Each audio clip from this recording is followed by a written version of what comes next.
Ladies and gentlemen, the captain has turned off the fasten seatbelt sign. You are now free to move about the cabin. Ladies and gentlemen, the captain has turned off the fasten seatbelt sign. You are now free to move about the cabin.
Damn. Oh.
Hello?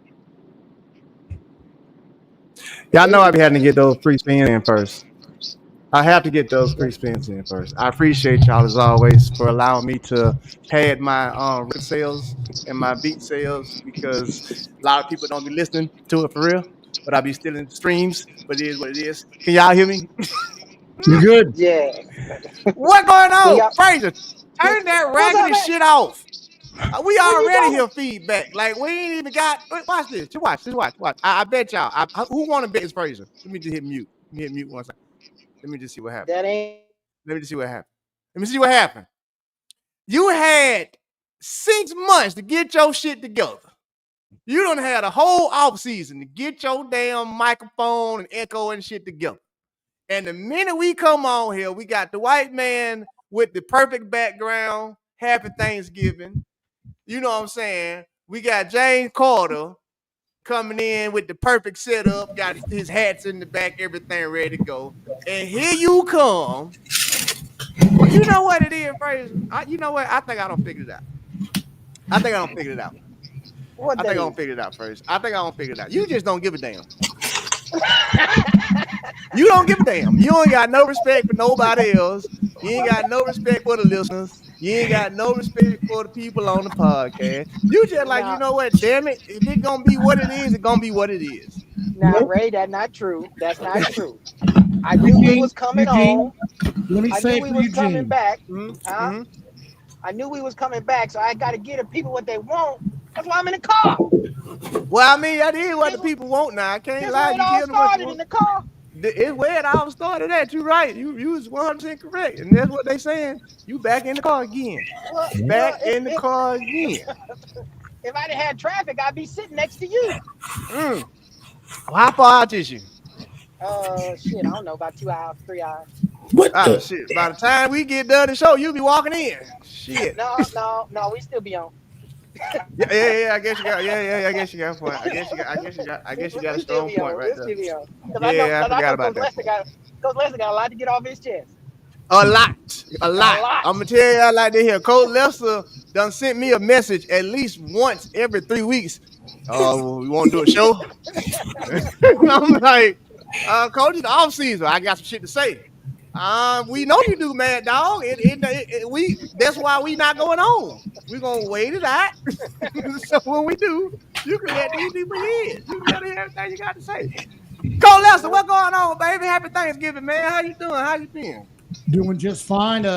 Eugene is living the lifestyle of a Division I track and field coach. He's always on the phone, in his car, always about recruiting.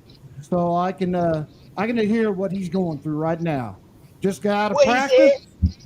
going from one side to another, leaving practice, gonna go pick something up, and he's got to squeeze Thanksgiving, 12 hours of Thanksgiving in that little area because before Thanksgiving and after Thanksgiving, it's track and field for a Division I coach, right, He Eugene? ain't lying. He ain't lying. He ain't lying. How you know what? Let me go ahead and ask you this, Fraser. How has your off season been at your new school as a Division I coach? Man, it's been great. I'ma tell you, I've been killing them kids. You know, they didn't broke some barriers. They didn't think they was gonna break. I've been a whole lot of. Wait, can I cuss still? Yeah. Oh, okay, Oh, okay. I got. Hold on. Time out. I do got some announcements to make. Okay. All right. During our hiatus of break, all right, YouTube did allow us back on. Okay. YouTube also allowed us to be back on financially as well. Super chats are back on, people. Everything's back working. We're back as a normal show.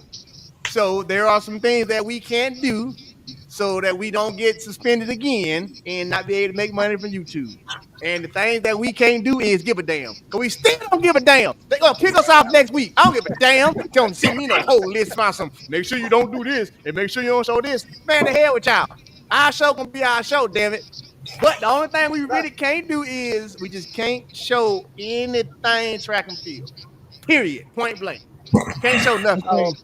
Well, Nothing. okay. well, But I can cuss then, You right? can cuss all day long, baby, but you just Okay, can't do. We okay. can't show nothing track and field at all whatsoever. Not even a photo.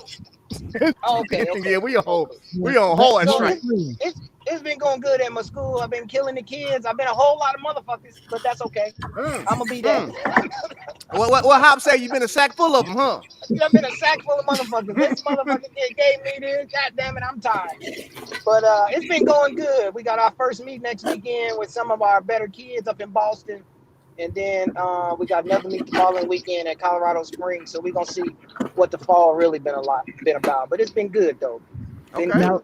now, Eugene, you got to tell your athletes what they run in Boston, sprint wise, and what they run in Colorado Springs are going to be two different things.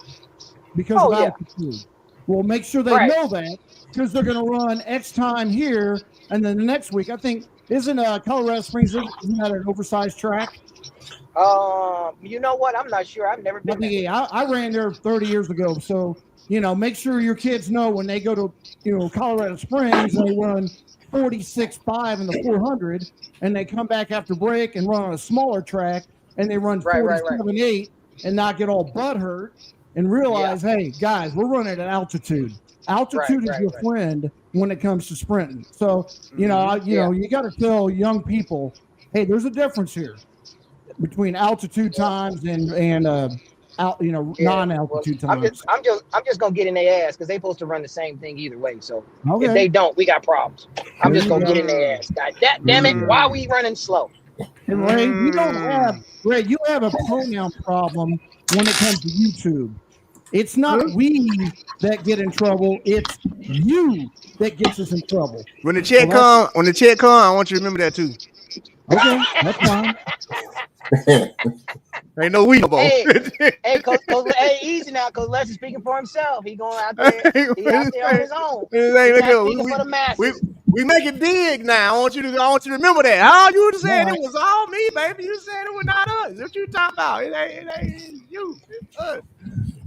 Jane Carter, what going on, baby? How you past couple weeks been, man? How you semi off season been? Oh man, ain't really no off season for me. I'm high school coaching too.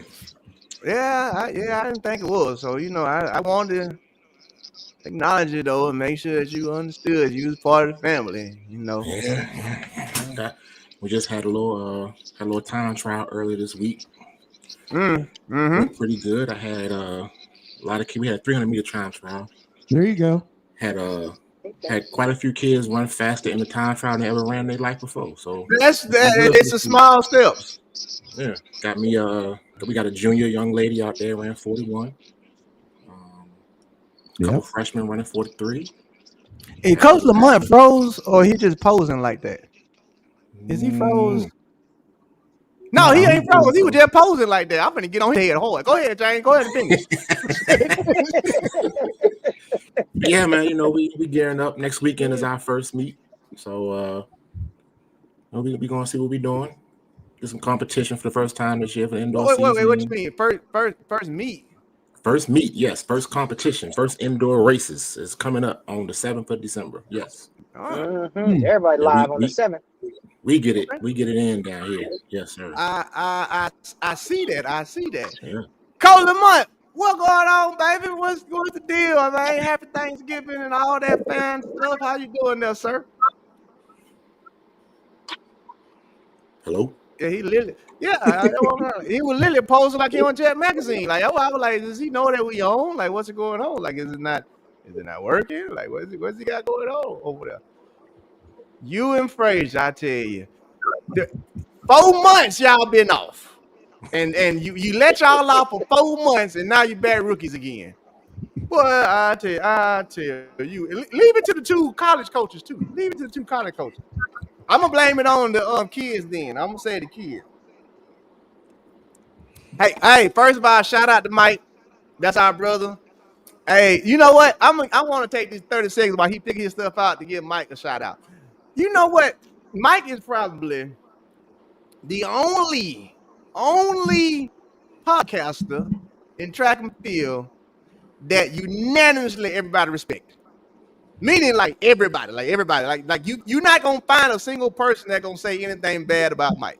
Unlike our show, you ain't gonna ever find anything bad. He stays so neutral and shows so much respect towards everybody to where it's like, I think that he should get more of the respect that he deserves because he's just always positive. It's like, hey, you need some blocks? Hit me up. You want to be on the show? Hit me up.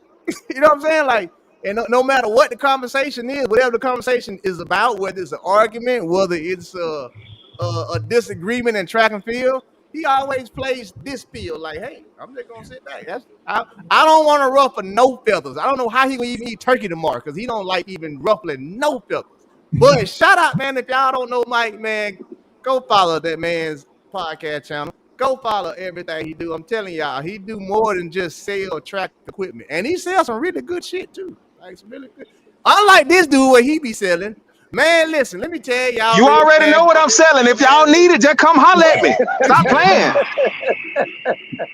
He done started already. See, you go from Mike to Ty. I know where I'm going. I'm gonna make my first sale up there at Georgia State. I'm going up there to Georgia State to make me a sale. Yeah, their assistant track coach need one. I got him. Yeah, he had a Diddy party. Yeah, I got him. Hey, listen, I'm gonna give y'all a quick story before we get back in the Coach Lamar and everything. So if you didn't notice on my Instagram, I did go down there. I went down there to Auburn to a football game or whatnot, and the first person that picked me up is my brother Ty. I ain't kidding y'all. I'm telling y'all the truth now. I'm not making this up, okay? This is how I feel, and I'm from Opelika, Alabama. I'm from the racism. This is how I feel when I'm at Auburn University. When I'm walking next to Tyron Atkins at Auburn University, I feel like I can't be touched. I feel like the KKK like this man. I feel like everybody down there like, I'm sorry, we walking through the campus, and it's like people just move out the way. We going into one restaurant. I ain't want to eat there. Here, like, come on, let's go. I'm like, you can't do this in white boy area. You're like, ready, let's go. Go sit next restaurant. Sit down right here. Or ordering the halibut. Like, how do you even know what halibut is? Like, ordering halibut. Auburn University got Cam Newton, Charles Barkley, Bo Jackson, Tyron Akins. I don't give a damn what nobody say. I done seen it in the flesh. The man walk around the whole campus like he owned the campus, and everybody just move out the way. Shout out to Ty. Made me feel like I was somebody now down there. And he wasn't selling Richard. He was just on the corner. Looking like he was selling Richard. Call him up. Hey, man, how has your offseason been down there with your track people? Another day, bro. Another fall, man. Man, he sound depressed. He sounds like ain't none of these athletes worth nothing. Don't talk like that. I'm seeing them girls working hard, man. Them girls working hard. What you doing? Nah, man, I'm good, man. Yo, look, man, I drove from Atlanta to New York, bro. So y'all gotta excuse me. Shit. Damn. God damn. Hey, man, when you still got New York plates, man, you gotta go get. You gotta always find the time throughout the year to come get your car inspected. Good. So I had to drive from Atlanta. That was a. I didn't do it all in one day, but from Charlotte to New York City is supposed to be 8 hours. I think that it became 12 hours because of the traffic, bro. Yep. Oh yeah. So I've been in that one before. I'm still recovering, man. So You don't it's have all good. Lamont, you don't have a sticker guy? What was I just about to say that, Coach Les? You don't have a sticker guy? I got you, man. Yeah. Hey, you wanna know what's funny? You know what's Too bad funny? we can't do that in Texas, but boy, I sure had me one in Alabama. You know what's funny? Hey, but you know what's funny? The sticker guy is actually my brother. Oh, okay. Wow, damn. Huh? Yeah. Family. He does the emissions, he does all that stuff. He has his own sort now, man. Just that's how New York insurance is, man. Like, look, I come from a family of Jamaicans. My dad don't want to take none of the cars off the insurance because the more cars you have, the less the insurance is. Yep. I've been trying to get my damn car off the insurance. They ain't going for it. And so it is what it is. Now I told them if I move far out west, I just gonna have to do what you gotta do because baby, I'm not gonna be able to do it. So I gotta a little bit out of it, man. I gotta make that. We'll wake up some of these topics. I'm contemplating that same drive though. Driving from Dallas to Alabama to my hometown to do the same thing to get my car registered in Alabama, but for a different reason than you have because we have this thing in Texas called tolls, and coincidentally, I live off of a toll. Both my gyms I opened up was off of tolls. I'm just gonna get to the point. I owe Texas I owe Texas almost $7,000 in tolls. So yeah, I ain't got no inspection sticker. I ain't been able to get no inspection sticker. When I called the people to try and get on the payment plan, they literally asked me like, "How in the hell?" It was a black lady too. She was like, "How did you get $7,000 worth of tolls?" I said, "Ma'am, listen, I don't know. I thought y'all was gonna stop me at some point in time, but you didn't. You let me keep going. I thought it had a cap somewhere. I thought once you got to like 900, it just automatically stopped. So I can't even get my shit registered. I'm still riding around with a 23 damn sticker because Texas won't allow you to get a registration if you owe tolls. So guess what I got to do? I got to drive my ass to a whole nother state where I Y'all don't got live at. easy pass. Y'all don't got And easy passes. listen, I'm gonna tell you about the Easy Pass. Okay, I had that. All right, that shit would charge me too much. I took my card off for it. They would charge me too much, sir. I took it off. I like, hell no. Every time I turn around, because here with the toll tag, you put your card on, and then automatically it charges you. You know, after you don't spend so much money. So you know, after that thing started hitting me for like $110 every 2 weeks, I like, hell now, cut that shit off. And then I was like, I'll just pay it later. And later became later and later and later. And then when I got ready to get my registration, it became too late. And they was like, you got to pay this toll. How much is it? $7,000. Well, so yeah. Look, I'm driving too, sir. I'm driving too. Well, see, I'm a rebel, okay? That's crazy. So it ain't that I just be on the toll. I be on the expensive one too. When it be traffic, the one they want to charge $10 to go underneath, I hop on that bit too. Like, oh, I ain't got time for it. But yeah, I'm out here like a cartel of dang on freaking. It's sad. All right, y'all. Wow. Man, they gonna come for you for that too, huh? Well, here's what I'm hoping gonna happen, because I did some research. I'm hoping they'll finally stop it and they'll send it to the court system so that I can fight it and get a what they said you can do. Once it hit the court system, you can get a lawyer to bring it down to like a reasonable amount. So that's what I'm waiting on now. I'm waiting for them to send it to the court system because I'm not giving them that much money. I'm not. Anyway, all right, y'all. This is why we here. We here because it's Thanksgiving. And we got a lot of stuff to be thankful for. But ain't none of it is in track and field. And that's why I'm here. Okay. Let's get into it. We got to start with the topic of conversation that we got a lot to get into. We got to talk about the NCAA and all type of shit. But I have to start off at the top of the hour with what has been going on the most during the off season, which is Grand Slam Track League. Okay, let's get into this debate and let's get this thing started. Grand Slam Track League, first year. Hit or miss? That's the question. James Carter, I start you, baby. Let's get this show started. Let's get the debating going. Hit or miss? Let's hit it. I think it's a lovely idea. I hope that it hits because I think it gives the people that are still athletes running in this country an opportunity to not have to travel abroad. Do I have faith in it? No, I don't. But I hope that I'm wrong.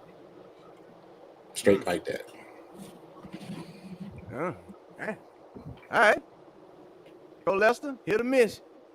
All right. There's a phrase we hear a lot in March, one and done. And I think that's where this is headed. I mean, Michael Johnson, he has $30 million in sponsorship, so to speak. That's the dollar amount I think I've seen him raise. When you raise that money or you need that much money to get this off the ground, that's got to be yearly. This isn't just a one-time $30 million. That's going to get us through for the next 10 years, 20 years. I don't know what that how far that $30 million that Michael Johnson has in sponsorship. I don't know if that's going to get him through how many years, but it doesn't sound like it's sustainable. And when we watch crowds, when we watch football games, when we watch basketball games, the stands are packed. And that's revenue. I know TV brings in a lot of money. I don't know what kind of TV deal that's out there now that's going to bring in that kind of money to cover that $30 million. But I just don't see it. Track and field, guys, we all love the sport to death, but we all know about the sport. It does not generate the revenue needed to be put on the big screen. So I wish Michael Johnson, hey, it's an idea, but I just feel like we've tried so many different ideas to get track and field in the picture on the landscape of major sports. It's not a major sport. Okay. Soccer, they've been trying to push soccer in the United States for 30 years. And I just still don't know if it's a viable machine that will generate enough revenue. It probably is, maybe not. But track and field in the United States, I mean, we're all going to hear about the Olympics in 2028. And that's going to be about it. I think that'll be the peak for track and field. It'll be 2028 here in the United States. But until then, I just don't see it happening. Coach Lamont, What up? hit or miss? What you got down there for us? I'm in the middle. I want to see how this year goes. I will say that they do have some legitimate businessmen behind the scenes that's running the day-to-day operations.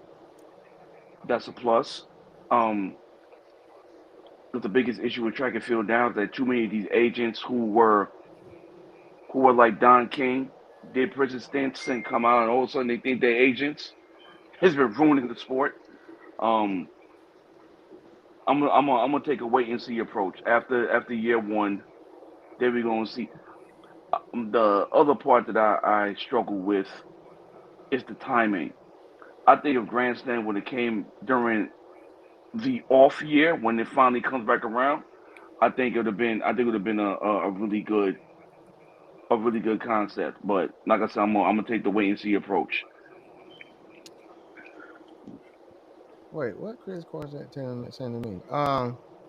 Commissioner's representative. Hold on. This commissioner is looking for an athlete to fill one of the athletes in a row.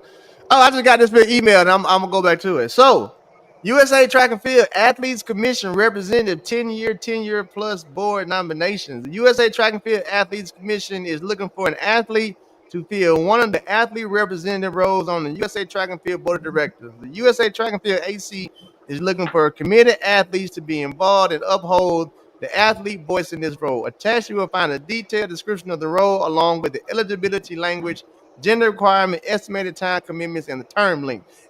In case y'all can get this, I just got it from USA Track and Field. That's why I was reading it. But yeah, apparently they're hiring people. They're looking for a male ACU staff person that's been 10 years in the game or whatever. Coach Lester, there you go, baby. I'm gonna send it to you. I can send it to you. No, that's bureaucratic bullshit. I don't want to be in bureaucratic bullshit. I'm a coach. All right.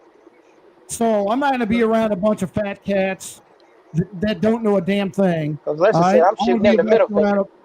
I want to be around a bunch of people that want to get better. All right. So, damn, James, that you just gonna deny, gonna send it like that. Just nope. And when Lamont made a point, these businessmen. Mm-hmm. And these businessmen did not become wealthy by investing in poor stocks, poor investments. Mm-hmm. So I'm real interested in these men or women that invested in this and seeing is it some sort of tax break for them?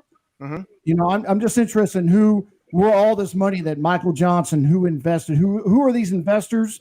What are their backgrounds? Are they looking at this for a tax break? Are they looking at it for to build in the future? I'm just real interested. And going back to 4 or 5 months ago, the Grand Slam, all I know, and we heard that terminology in tennis, we heard that terminology in golf. What do they have that this Grand Slam is not? Rounds. And I always said it should be at least a 2-day affair. Well, they got days. They got the days or whatever. Well, I think the 100 meters, you bring in 16 on Friday, the top 8 go in on Saturday. You should have 16 qualify. So there's some intrigue, not just a one race. We like to see rounds. We all enjoy the first, second round of the Olympic trials or whatever event. Bring in 16 athletes. Ray, you said, well, they ain't got the money. Well, there's $30 million there. Okay? What's the use bringing in 8 people or 16? I'd rather have a 2-day in each event. And I don't care. We run the 1,500 in consecutive days. Sometimes it's not the end of the world. It's a Grand Slam. It's if it's a big meet, I think there should be 16 athletes in every event. There should be a first round, have something to talk about the first round. After the first round, run the next day or or you want to skip a day, whatever. I think it should be a 2-day affair and there should be 16 athletes in every event. To me, that gives it a little more intrigue. There's a little more of the 16th round or 15th or 16th seeded person. We all watch the NCAA tournament for that 15 seed to beat the 2 seed. Can a 15 or 16 or 14 seed make it into the finals? So that gives it a little more intrigue than just here's 8 people. They're going to run one time. That there's going to be a champion. So that's just my thoughts. I think it should be a 2-round each event. Hit or miss, Fraser. What you got? Well, I think I'm both. It's a hit or a miss. It's a hit and a miss. It's a hit because, damn it, somebody's trying something. Right. I give them for credit for that. Somebody's trying something. I mean, whether it works or not, well, shit, somebody's trying. It's a miss because, shit, I don't think it's gonna work. Hey, I just think I kind of agree with a little bit of what Lester said. You got to have a little more. It's got to be some type of story. You got to create some excitement. There's no excitement from 8 people racing when you know who the 8 people are, and damn it, you're probably gonna know the top 3. You got to create some excitement, some type of way. So can I ask you a question? Whether bringing in 16. Hold on, can I finish my? There you go. It's a new season. You're cutting folks off already. No. I know. Can I finish my statement? You can't. I just want to know how the setup is going to be, because maybe you know more about it than I do. Like how the setup of the meet's going to be. I don't. Okay. I don't know if anybody really knows. I just know they just been announcing people signing with Grand Slam. Finish your soliloquy, Fraser. Finish it up, Fraser. Yeah, I'm finishing. I'm listening. Is that I can't see you? Don't talk shit to me if I can't see you now, damn it. No, I'm with you. I'm just telling you to finish. I don't want no trouble.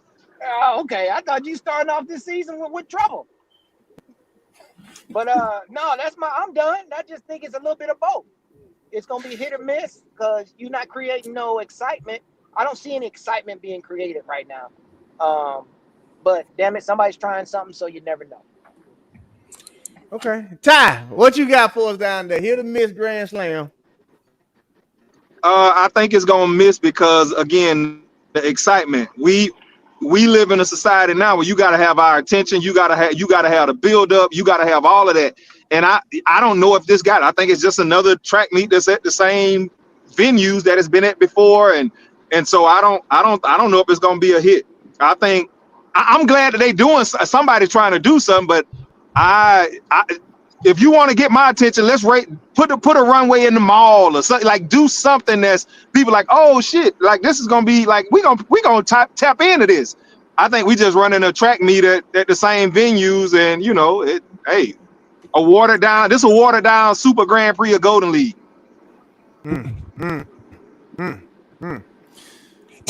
only thing I don't like that, Ty, I don't want to.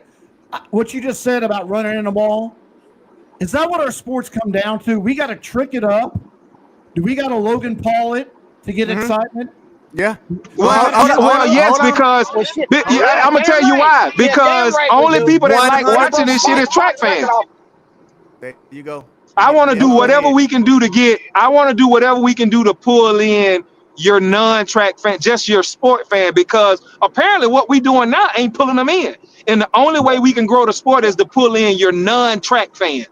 We ain't got to sell track to track fans. Shit, they locking in. They know the rounds. They know the PBs and all of that. We got to pull in folks. My mama don't know nothing about no track. I tell my mama I ran 14 flat. Oh, baby, you did good. No, mama, I got my ass whooped. Yeah. So we need to pull in the non-track people. That's what we have to do. She should be used to getting beat up. No, hell. Listen, says the guy that just left New York. Just left a Diddy party. He sounded exhausted. We know who got beat up. Hey, I'm uncomfortable. Hey, listen, hold on. Y'all heard when the man just came on? You walked into listen, Lamont. Just listen, man. The first thing Ray said, man, you sound pretty tired. Oh man, I just came from New York. I said, oh Lord. They said, oh, turn it off. Please don't tell us no more. I'm already uncomfortable. Now you see, I didn't say anything about me coming from New York, but I'm already uncomfortable. You sell penis pumps, and your screen name is Diddy Party. You do the math. I'm already uncomfortable. Already, season. We just back on. We ain't Your been on na- 30 Lord yeah, have minutes. yeah, I'm mercy. already yeah, uncomfortable. your nasty Mel Bukaki self. Lord Look have it up. mercy. You know what that is. Look it up. You about to have me in mid season form right now. Don't play with me. Hey, I got a lot in the cannon right now. Don't hey, play. man, y'all cut it out. Let's get back on topic. Damn it. God, Okay, darn it. Yeah. because I all Listen, right. So, listen. Let me say this real quick. go ahead. Go ahead. Number one, when have you ever seen a professional track meet be profitable? I mean, apparently the diamond leagues are. For someone, but not the athletes. And I keep seeing people in the chat talk about we need Shakira to sign up, we need Noah to sign up. No, we don't, No, because they're no, going to no, take you don't. more money away. No, no, you don't. You don't. You You don't don't. need You them. don't need them. You don't need them. Look, man. And This whole thing. here's the other thing. Doing something the same way over and over and expecting different results is the definition of what? Yep. Ty Aikens. Insanity. Oh damn. Oh, shit. Damn, they didn't say Ty Aikens, did they? Insanity. God So damn. we're going to run a track meet and we're going to run the same track meet at a track venue and think that the same fans or different fans are going to show up to the same thing. It's not going to happen. So yeah, having something at a mall, having something on a street or downtown big major city or something is more exciting than going to a regular ass track and having a regular ass track meet. Simple. That's why a I lot can of us almost. He guys ain't said lying. this is going to be a I can positive almost thing. We guarantee. want it to be positive because we're all lovers of the sport. But we being lovers of the sport means that we Shout out to my understand brother the sport. Rodney. I can almost guarantee that 30 mil is going towards pulling in outside entertainment and stuff like that. I can almost Mhm. guarantee it. I had Meg Thee Okay. Stallion working in the middle of the damn Did we field. just see? Hold on, Lamont. Didn't we just see that did not work about 3 weeks ago? That's a whole different. Listen, I'm not getting on that tangent. All right, I'm part of the 92%. I'm chilling. All right, All right. I did my part. I did my Look, part. Okay, my state knew better. Okay, but we not going. We not contributing to the chaos. all right. Okay, so once again, back to the topic. Back to the topic. This is what I'm gonna go ahead and I wanted to hear what everybody had to say, but I'm gonna have to go ahead and jump out there and say it's going to be a hit. Okay. And the reason why it's going to be a hit is because track and field people are stupid. This is what it is. I hate to be the person to come back in y'all faces and call it what it is, but we are. And what I mean by we're stupid is we will regurgitate the same thing and we'll take the same thing like it's brand new, which is why everybody's getting excited. Everybody's getting excited about Grand Slam. But like I had tweeted, ain't this the same damn 4 places that we run it every damn year? No, it's different. How? You just went to Miramar and you went to no, it's gonna be different. What makes it different? That was my argument. My argument is like, how is this going to work? It's the same thing. And then it hit me. Oh, it's gonna work. It's gonna work because the track people are going to make it work for themselves the way they've done everything since the beginning of time. It ain't gonna work in the aspect of will it sustain itself? Hell no. Why not? You gotta bring in profit to sustain yourself. I don't give a damn what Mike and them say. I don't give a damn what you show me. You're not convincing me you're bringing in profit. There's no way on God's green earth you're going to convince Raiders you're going to bring in profit. You're not, okay? So sustainability ain't going to be a thing. Here's what my opinion is. It's my show. That's what I'm saying. I want to say it's hiding money. Okay, all it is using athletes as the same thing they've always used us as prostitutes. Now it's just they're going to pay you a little more money to be out there on the strip. You're no longer a prostitute. Now you're an escort. But at the end of the day, what you're looking at is money being funneled through our sport. And most of the time, when money being funneled through our sport is to clean up money or hide money. Nothing in track and field that I in the back rooms have ever heard or listened to had anything to do with money that actually benefited the athletes. Now, this is going to benefit because they're getting paid a lot of money. But at the end of the day, when you even think about the track meets, I ain't gonna call the meet promoter shit like that, but up in the north, Serbia, places like that, who was getting paid cash, they was laundering money through the system. That's how we got paid. When you think about a whole lot of other stuff when it comes to money, and if it's some people at the other end that is rich involved, and you can't see where there's a profit, that's because they are going to clean money through that system, or they're gonna find a way to get rid of some money through that system. It ain't got shit to do with it working. That's the only way I see track and field, because like you can't make no money this way. But if you can't make no money and you keep pushing it, shit, I ain't no dummy. You doing this shit because you can funnel some shit through there. So now when you think about it from that aspect, it's going to make it. It can't not make it, because it's what people who actually invest. You understand what I'm about to say. To me, this is called a pump and dump. All right. This is all Grand Slam is. A pump and dump. Every year, pump and dump, pump and dump, pump and dump. And that's a sustainability. Now, what in case you don't know what a pump and dump is, a pump and dump is when a whole bunch of rich people or a whole bunch of people who ain't even got a lot of money get into one organization and take the money and they dump it into something quick. Okay. Because when they do that, they're going to raise up the value of it. And then after that, they take their money and they dump it. They pump it up and they dump it. Okay. That's what I see happening with Grand Slam. Mike, I'm sorry, I could be wrong, but it's my show. I'll tell you what it is. I don't see how you can benefit by making money, and I don't see how you went to anybody and sold track and field to them like you can make money in this sport. You ain't sold this shit to nobody and convinced them that they can make money out of it. So with that being said, it's more like a pump and dump. But I'm okay with it being a pump and dump because you're dumping a ton of money into the athletes. So it is what it is. That's my spiel. So a Wait a minute, pumping. did I hear you say it's gonna be strip poles in the infield in the sand? Well, I mean, without you seeing them, but pretty much, yeah. We got strippers in the sand pit. God damn, that might be exciting. So we gonna give Ray credit for redefining what a pump and dump is. All right, good job, Raymond. Okay. Yeah. Well, I'm glad Ty not in here right now. Good job. Yeah, that's what I see happening. But again, I'm a fan of it because, well, shit. What do we all cry about? We don't really cry about the sport as much as we cry about the athletes not making money in the sport.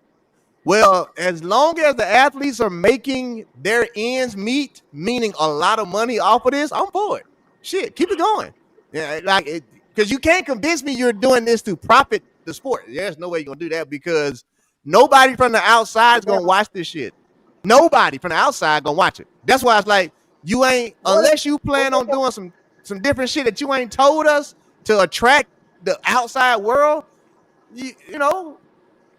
Well, they got strippers in the sand pit. Strip holes in the sand pit. Ain't they gonna do it? Oh, Jesus Christ! Look, I'm just saying, it's escort. Go ahead, so here's the deal. Here's the deal. Obviously, none of us are in those rooms. We can only speculate. Mm-hmm. So, whatever Michael Johnson did to convince to get 30 mil, we need to examine what he did because everything you said. Make sure we don't do the shit, but keep going. But everything you said was factual. Like, who really is gonna pump money into a sport that has never generated anything unless you're over there in Europe? You know what I'm saying? So what did he do? How did he set it up? What did he sell? Like what all transpired? You know what I'm saying? So I'm gonna give the man his kudos and his credit for being able to raise that kind of money, and then not only that, had a really good businessman that's behind the scenes that's really good. You know, I think he introduced them a couple of weeks ago, you know, which looked like it can probably be sustainable, which is why I'm in the middle with my response, because like James said, man, like the definition of doing the same thing over and over again is insanity. So, but now we see Michael Johnson's actually doing things that's a little from a financial standpoint, it looks different. It smells different, but the same token, we're not gonna forget about all the other things that they did when they tried to put the jersey numbers on the back of the jerseys back in the day, and that didn't work. When they tried to do a multitude of things, and it didn't work. It was here today, it was gone tomorrow. So we'll see. We'll see what happens. Yeah, I'm again, Mike. We appreciate what y'all trying to do. Again, from the business side of it, I just don't see where it's going to elevate track. But as long as it's not taken away from the athletes, I'm a fan of it. Now, when And I as be long as they get speaking out paid. on, yeah, as long as they get paid, like shit, like if you really cashing checks for six figures for athletes to go race, and that's six figures on top of what they already making, shit, I'm a fan of it. I'm gonna complain about your business structure, but I'm not gonna complain about your mission because your mission, I'm all for it. I don't give a damn if they go race Ray, not just Ray personally. I don't give a damn if they go race in the middle of the street Mm. over and over again. If you give them six figures, I don't give a damn. But from the side of are we going to get people to watch the sport? Hell no, it ain't nobody gonna do that. You're not gonna do that. That's where I think Alex will surpass him at. But let's just cut the shit. If we're talking business, the product is track and field. That's what you're trying to sell. This product ain't worth shit. I hate to say it, but it ain't. It's not. It's not. It's not worth anything. It can be worth a lot. It can be worth a whole lot. But I believe that we can't get there because the gatekeepers, they making a whole lot. I mean, I hate to call it out, but it is. We back on the show. I remember when Duffy Mahoney was making $980,000 a year to do what?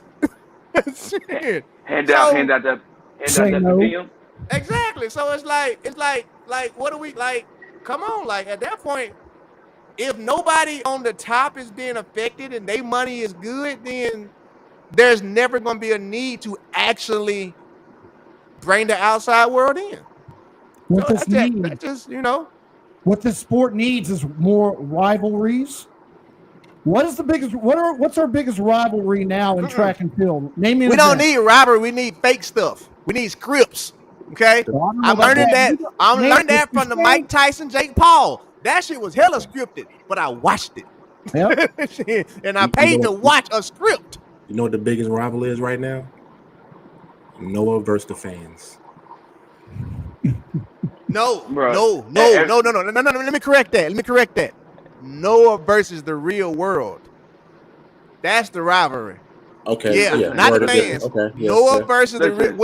when them people are at the damn major leagues and they done damn won a World Series, and even they say, "Suck it, Noah." Yeah, it's you in the real world. Them Look, folks is look. mad at you. First of all, that Jake Paul thing was nobody watching for Jake Paul. If you look at Yeah, the age, if you look at the age demographic, it was all of us. Watching Oh see yeah. Mike Tyson yep, bust him up. yep. But I didn't even waste my time watching. I know y'all watched it. I ain't I even fell waste my asleep on time. it.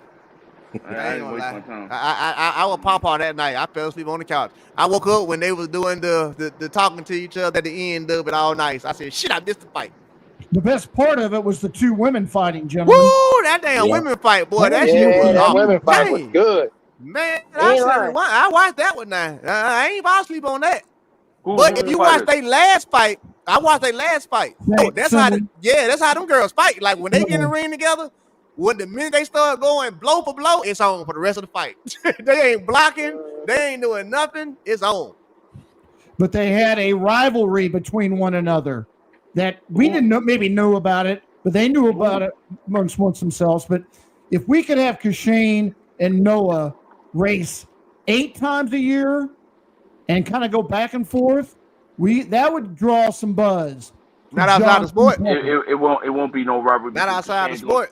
They ain't It gonna do won't be shit. no it wouldn't be no rivalry with those two inside the sport, outside the sport, around the sport because Shane don't race.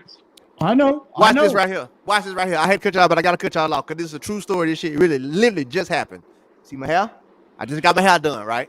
Swear to God.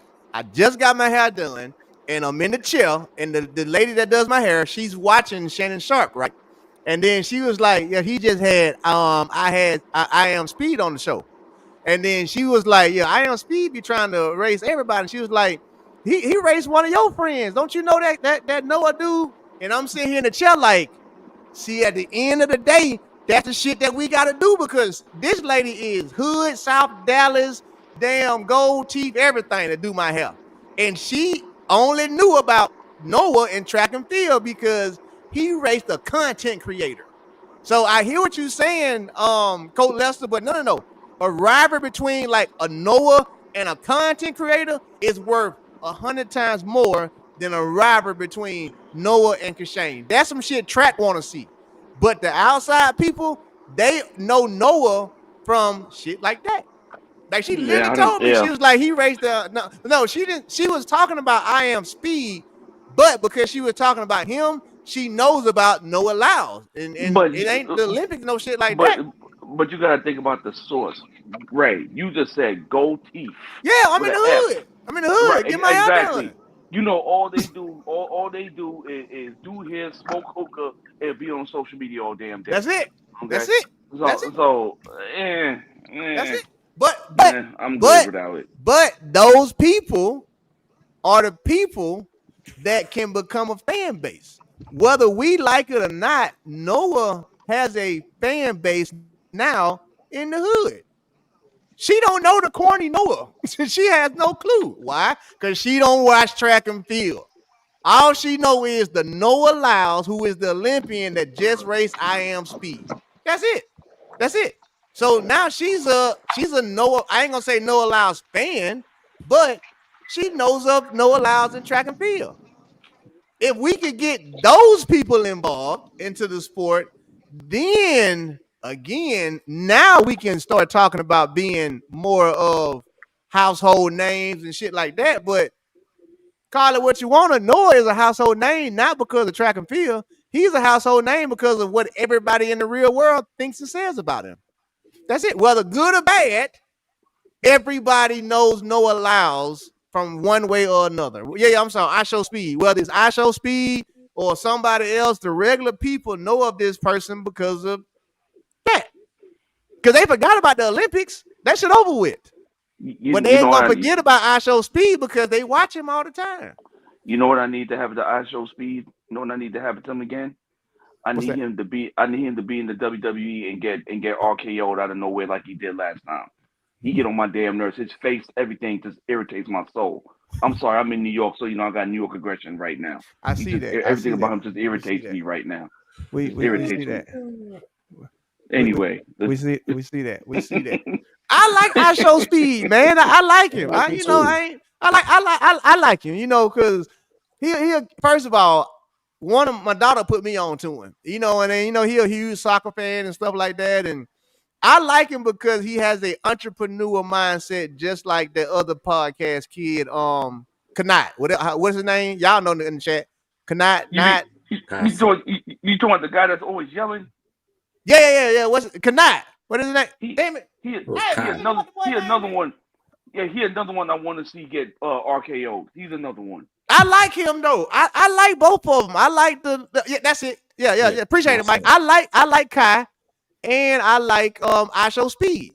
And the reason why I like both of them is because, just to me, they personalities. Could you imagine if a track person really had that type of personality? No, we couldn't but they tried. Everybody start hating on them. Let's be real. Noah. Well, I mean, they still got to be good at it, though. Somebody said Lamont an old hater. That's harsh. When you not a hater, they're just an old hater.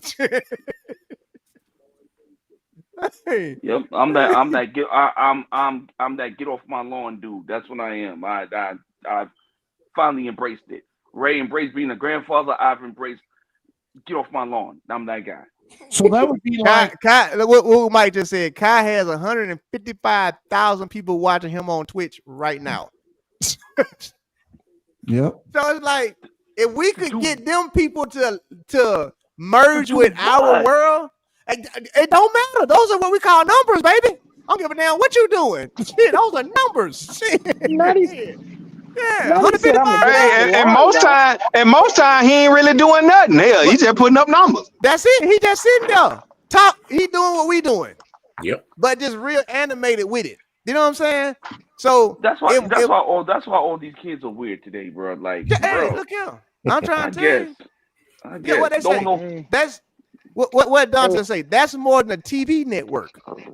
So now Now imagine if you got him sitting down with a track athlete watching a track meet or some shit What like that. grown what grown individual sits down and watch these two individuals? I'm talking about grown Ooh, I'm glad you said that. I'm glad you grown said that. adults. I'm glad you said that. Nobody grown, but all of our children are paying these people to watch them right now. Yep. I'm telling That's you, what my daughter, everybody paying these folks. I'm like, God damn, the hell that's why we going need to on? stop. That's why you gotta stop giving out allowance because it's Listen, ridiculous. It's ridiculous. yeah, the young audience that's who really watching it. And as far as for track and field, I feel like that's what we supposed to do. I mean, cause think about it, Coach Lamont. You Hmm. are a diehard WWE fan, right? I am. Yep. You've been to WWE events. Now Yes, I have.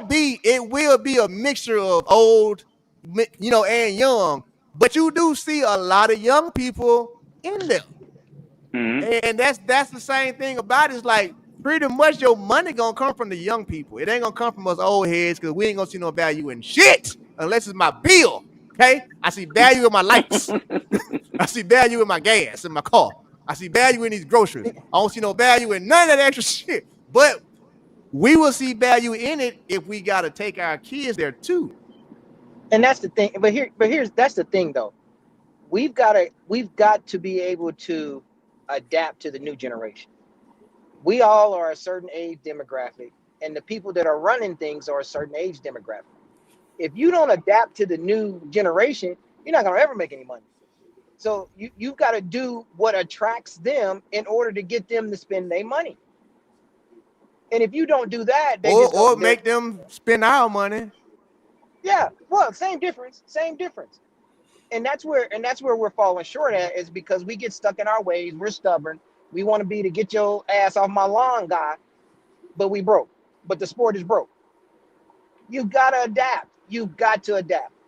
The it's just like coaching. If you don't adapt to the generation of kids, you're not going to be an effective coaching or Mm. effective coach. You got to adapt to the generation of how they're spending their money and what attracts them to spend their money. And if you do something like that, then you might have a shot of making more money. I wouldn't give a damn if I'm making 30,000 a month off of YouTube, whatever I got to do. I'm about to keep Because doing it because I'm and to making go off of 30,000 what a you month. just said and to get back to the topic before we get to the next topic, you give me $30 million, right? You give me $30 million. You know who the first person I'm finna go give some money to? Or cannot. I'm gonna go take $2 million and a contract to him. Here's Yeah. what I need from you. Mm-hmm. Your Go Twitch, drop a promo. go to Yep. some of them When it's content track creators that got season, yeah. when it's track season, Mm-hmm. show the race on your Twitch. I'm Yeah. paying you $2 million for that. Okay? Why? That's a smart investment. Because guess what I can do now? I can start bringing some of those people that you're talking about over to my channel, over to what I got going on. So Mm-hmm. now, thank you for giving us the platform. I paid you $2 million for you to get me the people, but now I'm gonna take the people to my own platform as Grand Slam. I'm gonna take another $1 million. You gave me 30. You gave me 30 million. Who the other YouTube person? Bring them. Mm-hmm. Line me up with them kids, okay? Because they Last got thing I how many need, million come on, line me up with them how, kids. how Call many Jake eyes they Paul. got? Yeah, it's Now watch this right here. Watch this right here. I got some Uh got five every million people last watching me. Yeah. watch, I'm gonna put all y'all cards and y'all gonna have to agree with me. Every last one of y'all on this panel know Larry Wade personally.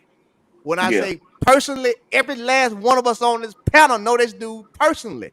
Who did you see behind Jake Paul before the fight started? Show Who did you did. see in the locker room? Mm-hmm. You Show saw did. a whole track meet Mm-hmm. in there. And you Yep. ain't picked up the phone and said, Larry, I got $1 million for you. For what? Just bring it to the track meet. Like, what are you doing? Like you ain't even Mm-hmm. using the assets that you have. Like, no, when I see I mean, we all knew that's what Larry been doing, but it's like, Mm-hmm. how are you not asking him to be more involved when he's already out there in the real world with the real people? Like, that baffles me, Mike. Like, Larry, I know we ain't like each other because you an HSI, whatever, but it's business now, baby. Look, what can we do to get something set up with Jake Paul? Hey, look, See if you want to race somebody for about $1 million. Come on, baby, like that's where it's at. But that ain't what Got to do something. we You got to do choose to something that's do. unconventional. Mm-hmm. I don't think you Thank had you, those Ray, people for in answering position that to make those question. decisions, though. You got Because old that, people with old thinking. when I was watching that fight, Yeah. Ray, that picture of that Larry Wade, I did not know I knew that guy, but I knew that guy. And that Yeah, was Larry Wade, hurdler from A&M, right? that Yep. Larry Wade, the great. They just signed Larry Wade. Come on, baby. Yeah. Come on. Because I knew the Come on. face, I just could not picture where I knew it. That was Larry Wade from Texas A&M. Yep. And you know what's the crazy part? This show is so surreal because James said something earlier. James said, "What's the definition of insanity?" Okay, this is not a knock on Coach Hop, Frazier, Coach Lester. This is not a knock on Coach Hop at all. Y'all know I was in Kansas City up until 2009. When I came down to Texas Relays, I drove down here by myself. I was in Texas for 2 weeks. That's when I went 10:09 and won Texas Relays. Larry stopped me at the gate, had to talk with me. He was like, "So where you at now?" Like, I've been down here in Dallas for a hot little minute. And then he was like, "So you ain't in Kansas City?" I'm like, I'm up there, but I ain't up there. And then you know what he told me? He said, "I'm gonna give you some words of advice." He said, "Do you know the definition of insanity?" And at that point in time, I did not. I didn't. I was like, "No." He was like, doing the same thing over and over again, expecting different results. You ain't got them results from up there. So what's wrong with trying something down here? And he wouldn't even like he's still in Vegas. He was just giving me some game. And I was like, it ain't a bad idea. I went to Kansas City. I packed up all my stuff. I drove back down here. I slept on the couch, and now I'm extremely successful because of that man and exactly what he told me. But that's just my story on Wade. That's my dude. I tell him every time. I tell Larry all the time, like, bro, you changed my whole life when you gave me that. But again, it's people like that I don't understand why we're not utilizing in track and field. But if you also notice, people like that overstand what we're saying on track and field, which is why they won't even contact us. They gonna keep people like that. They don't want people like that because them ain't no yes men. Them people not gonna tell. They not gonna say what you want to hear. Mm-hmm. Mm-hmm. Mm-hmm. So they not gonna. Yeah, a Larry Wade not gonna be around because he gonna tell you, oh wait, nah, this don't make sense. Oh, he going against the Yeah, grain too much. Mm-hmm. Mm-hmm. Because when you think about it, why a you think? track Why you think Larry? person being a boxing trainer, that's against the grain in itself. like, like, complete Why you think Larry got out of the sport of track and field? because of the politics. Why you think he got out and went to boxing? Yeah. Because No, of the politics. the crazy part about it, he was doing track and boxing at the same time, and At one point, yeah. yeah, like Larry. And if you ever hear the story how he stumbled upon doing that, is something dope, man. Like it's really From dope. we ain't gonna put it out there, but I just want to see if I understand, remember correctly. It was on accident. Yeah, yeah. Yeah. Well, as my grandma would say, they ain't nothing but the Lord, baby. It wasn't no accident. But somebody stumbled in his gym, needed some training, and if that's the same story that my time about, like somebody stumbled in his gym, needed some training, and then he ran with it. Pun It intended. was it wasn't an accident. It was timing. mm, That's a mm, bar right there. There you go. I like that. I like that. I might take that. I like that. I like that. All right. So, Well, we gotta chime in. Text message. what happened? I Oh, didn't see the text message. What? oh hell. Oh, Oh well, shit. no, Oh, boy. I ain't looking right now, Damn. man. We didn't even. God damn. Boy. What? Shit. Oh boy. Well, I mean, I guess you're right. I guess. Shout out to the coach. I guess. Yeah. Yeah. That was the God. That was the happy, Godfather. happy Yeah. Thanksgiving. Happy Thanksgiving, coach. Yep. Happy Thanksgiving. Uh, At that level, it really is, especially on the highest level. Hey, but I do want to get into the segment, and this actually was the next segment I wanted to get into, even while he's on the text message. So, I call it. I don't give a damn. I'm on the phone with my boy GB, right? Talking to GB. In case y'all know, me and GB been friends since 2002. I was his first roommate when he moved to America. That's my brother. GB. GB. So I'm talking to GB, about some NCAA stuff. And then that's when he hit me with what I had tweeted about. He explained to me that it's not how it used to be when we were coming up, as far as you could give a kid a full paid scholarship because they might become something. And you can carry as much as you can carry. What he was explaining to me is that right now there you have a roster, okay? And I want y'all to chime in on this. You have a roster, and once that roster is set, it's damn near like football, basketball, baseball. Yep. That roster is set, and if that roster is set, and you're not coming in good enough. So the way he explained to me is, Ray, if I got 2 seniors leaving, that means I ain't got but 2 scholarships available. You know what I'm saying? That's the way he explained to me, and I was like, "What?" He was like, "Yeah, it's a roster now. So if I ain't got no seniors leaving and everybody is doing good, you're gonna have to be 10 times better for me to even give you a scholarship." I would like for y'all NCAA people to elaborate more on that and how that actually works, and just elaborate. I'm not in that system, and I know a lot of people was asking questions still on Twitter and stuff. So if y'all may clear that up for the people on exactly what it is with this whole new roster stuff that they finna bring in. All right, Frazier, you Well, want to go first, or you want me to go first, bro? no, I ain't having because either. Well, how about if we I'm tell gonna let you take everybody that. what was out there and what is there now? All So right, what? listen. Let Like there me used to start. be 18 full rides for women Oh, and right. 12.6 for men.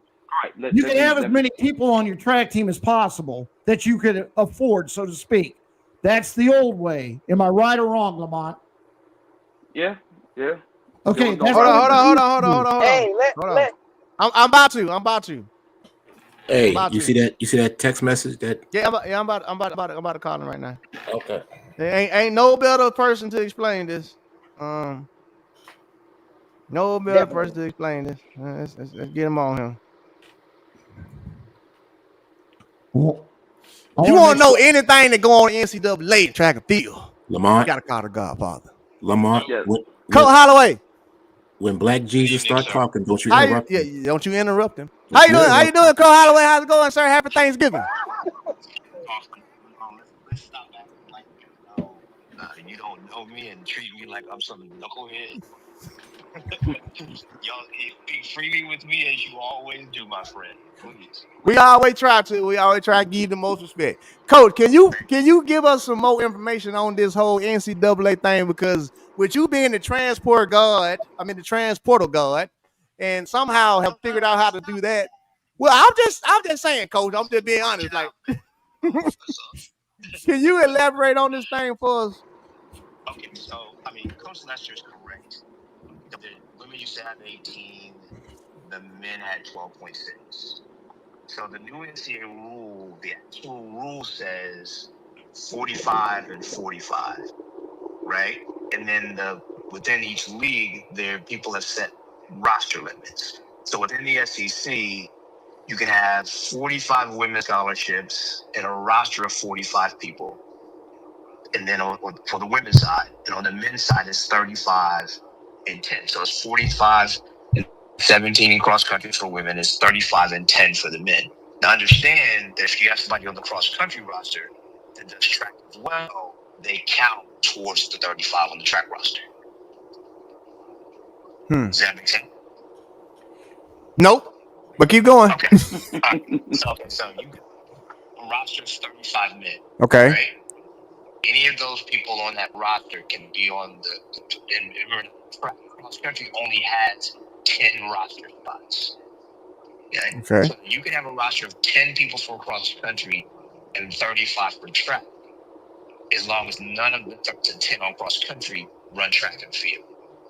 But if any of the 10, so let's say 5 of the guys on the cross country roster run track, that means you only have 30 other spots on the track roster. Damn. Mm-hmm. Okay. So it's the same thing with the women. So now here's the other caveat to this. Just like with the 18 and the 12.6, those are the maximums you can get. Like everybody's not getting them. There's some schools that are actually getting reduced in this situation. Yep. Hmm. So like there's schools that are getting to 35 and 45. There's schools that, are getting, are staying at 18 to 12.6. Yep. One school, their mid scholarship limit went from 12.6 to 13. I mean, it could have had 60%, right? So the big thing is, this is the way I would explain it to you. As an track and field coach now, you're going to have to be a CEO. And the smart thing to do is you're going to have to feed all areas of your program. If you have 35 scholarships, why not go out and build a team where you cover all the areas? The mistake that a lot of people are going to make and are already making, they're just throwing all their money into one area. You can't win championships. In my opinion, you can't. It's not going to win championships. You need to be broad-based. You need to. So basically, think about it like this. So if you're the CEO, you're running 4 companies. You're running the jumps company, you're on the throws company, the distance company, and the sprint and hurdles company, right? Mm-hmm. And you feed those 4 companies, who therefore then feed the 22 events that cover track and field. Mm-hmm. Well, I would love to get your take on this though. Like, do you feel like it's something that is going to be beneficial in the future, or the old way was better? Well, I think it's going to be beneficial in the way that, okay, so now obviously you can give more money to more people, right? So remember now, we're still an equivalency sport. So there's nothing that says you have to get full scholarship. That's the other fallacy that's out there, or falsehood that's out there. You're not. It's not a full. We're not a head count sport. Exactly. You can still do equivalency scholarship. So depending. Well, hold on. Because again, I don't understand. What's a head count sport? So head count means everybody gets a full scholarship. That's what football and basketball have been, and volleyball I think have been in the past. So they don't do partials in the other sports? No. Football and basketball. I never knew that. I promise you, I never knew that. Full rides. Damn. So we're called an equivalency sport. So now, technically, everybody can get partial scholarships if they want. So the thing is, everybody's saying that the developmental athlete's going to go away. No, they're not.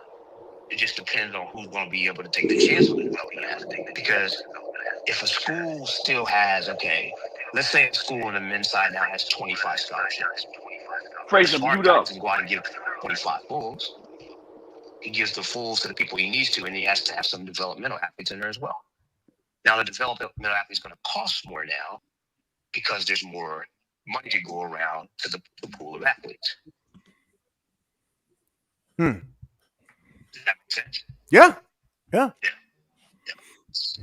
Well, it makes sense if you know what you're going to be doing, as in how you explain it, to where if you're building a team, it makes sense. But I'm going to be the first person to say it on RaesTake. You got 37, 27, 59 national championships without this shit. So apparently the nobody know how to build a team already. So I don't see how it's going to work, coach. Okay. So, all right. So I see somebody say something about about the NIL, right? Mm-hmm. And the big conferences rating the talent. Okay. The big conferences have always had all the talent. That's not going to change. So you've got the smaller school that's always taken the 38-second 300 hurdler and developed the 10-6 guy and developed them. That's still going to happen. The big schools aren't going to start putting full scholarships into 10-6 sprinters. That's not going to happen. That talent is still there. Totally right. Because again, I have 54 men on my roster right now. I only have 35. So that's 21 people, 19 people that have to go away. They got to go somewhere. Wait. When you say 19 people that got to go away, like 19 people you already got, and you got to you got to cut them. Cut them? You got to cut them. That's the thing. That's the part of this nobody's thinking about. Yeah. Right. So we think about very large rosters. Like there's schools out there that have 60-something people on their roster. Okay, the limit is 35 in the SEC. So if you got 65, 30 of those people have to go away. And remember, now you're recruiting still. You got people coming that you're recruiting into the program.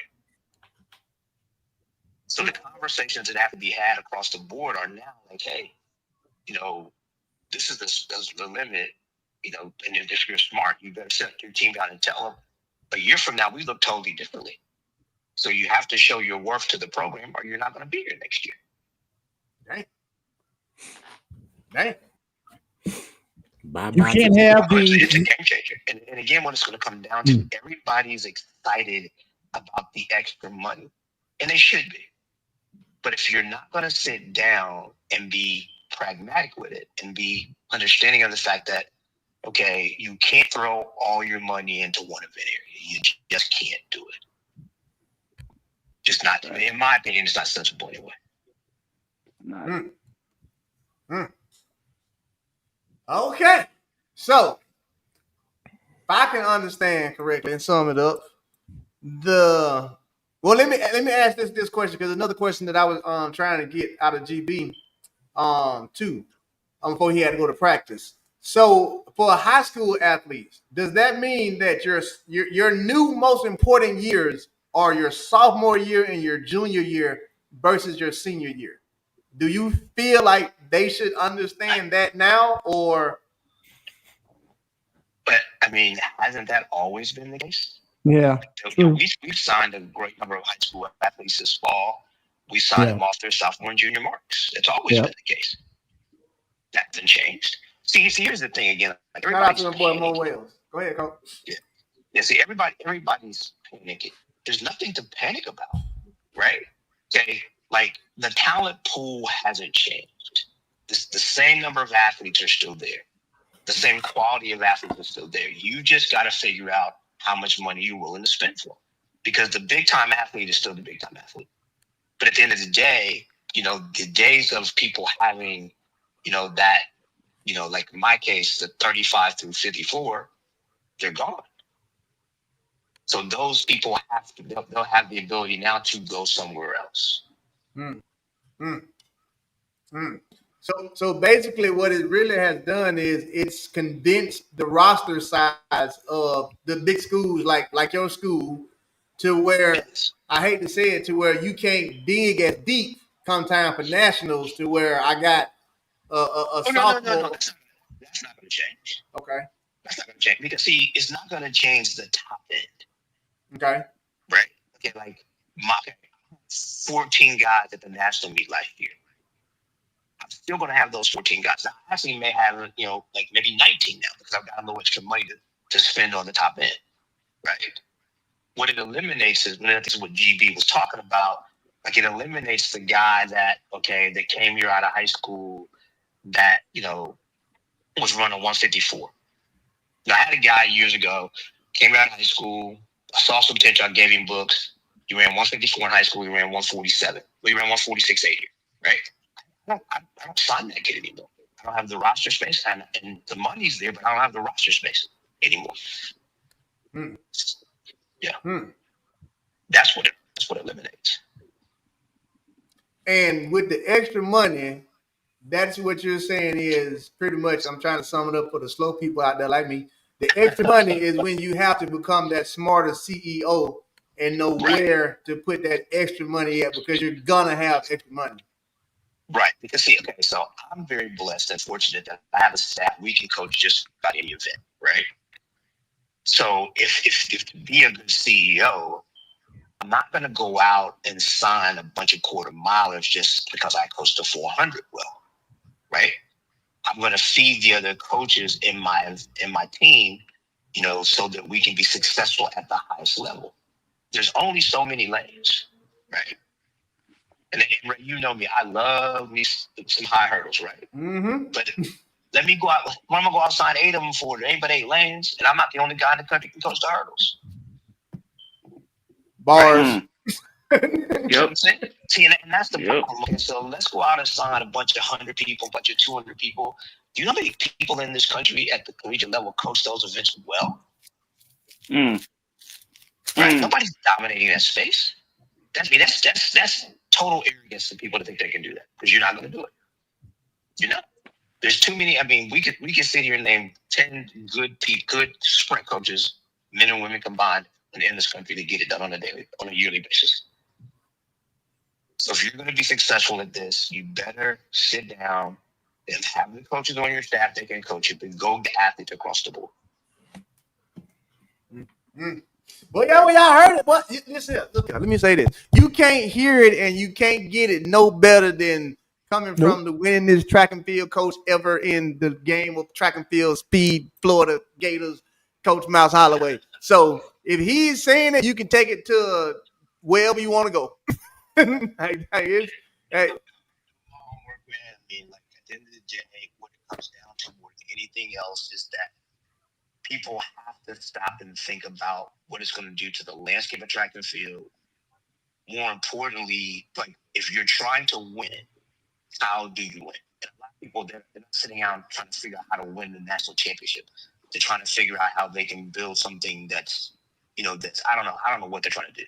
All I know is here in Gainesville, we're consistently trying to find a way to win the meet, and the meet being the national meet. That's always my charge. I want to ask you a personal question while I got you on here before I ask you a personal question. Well, it's still trying to be a personal question. Which one, because we asked athletes, I want to know from you as a coach, which one feels better? When you win a national championship at Florida or when one of your athletes win a medal? I'm really curious. Because most people would go with medal. So I mean, but I've never had the chance to ask a winningest coach like you in college track. So which one for you feels better? I mean, there are different feelings. I mean, the team championship for me is very euphoric because of the number of people involved, right? Like we're standing in the infield and there's always a newbie. And by a newbie, whether it's a new athlete, a new coach, a new trainer, there's always somebody new and it's their first championship. So watching that is, it's incredible. But then you go to the fact, like I literally broke out in a sweat after Grant crossed the finish line. Like I just got goosebumps everywhere and I start sweating. Yeah, I mean, it was crazy. Because I know how important that was to him. I remember that I got almost the same sensation when Quran won. Almost the exact same sensation. So pretty much it's kind of like having a son and a daughter. I love them both the same, but I just love them differently for different reasons. Exactly. Because the end thing for me, man, is like it's watching someone achieve something means a lot to me as a coach. Mm-hmm. It's not a personal thing for me. It's not an ego thing for me. I'm more concerned with the people around me. And, like I said, watching Grant, watching Quran, I can remember our very first team title. And I can remember Jeremy Hall could not stop smiling. I will never forget that. That's what it means to me. So I think they're both very, very exciting. They're just a different feeling involved, as I guess I think I explained it well. Yeah. For the people out there, how long have you been coaching?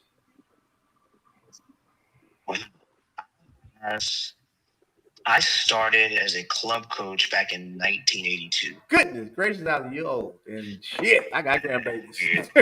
Yeah. I just started my 30th year in Florida. Damn. Summer of 95 is when it started. I think if Cunningham is asking me when is the book, my book will be released at the end of this month. So. Oh, y'all heard it drop. I wish I had one of them horns. Wow. I need that.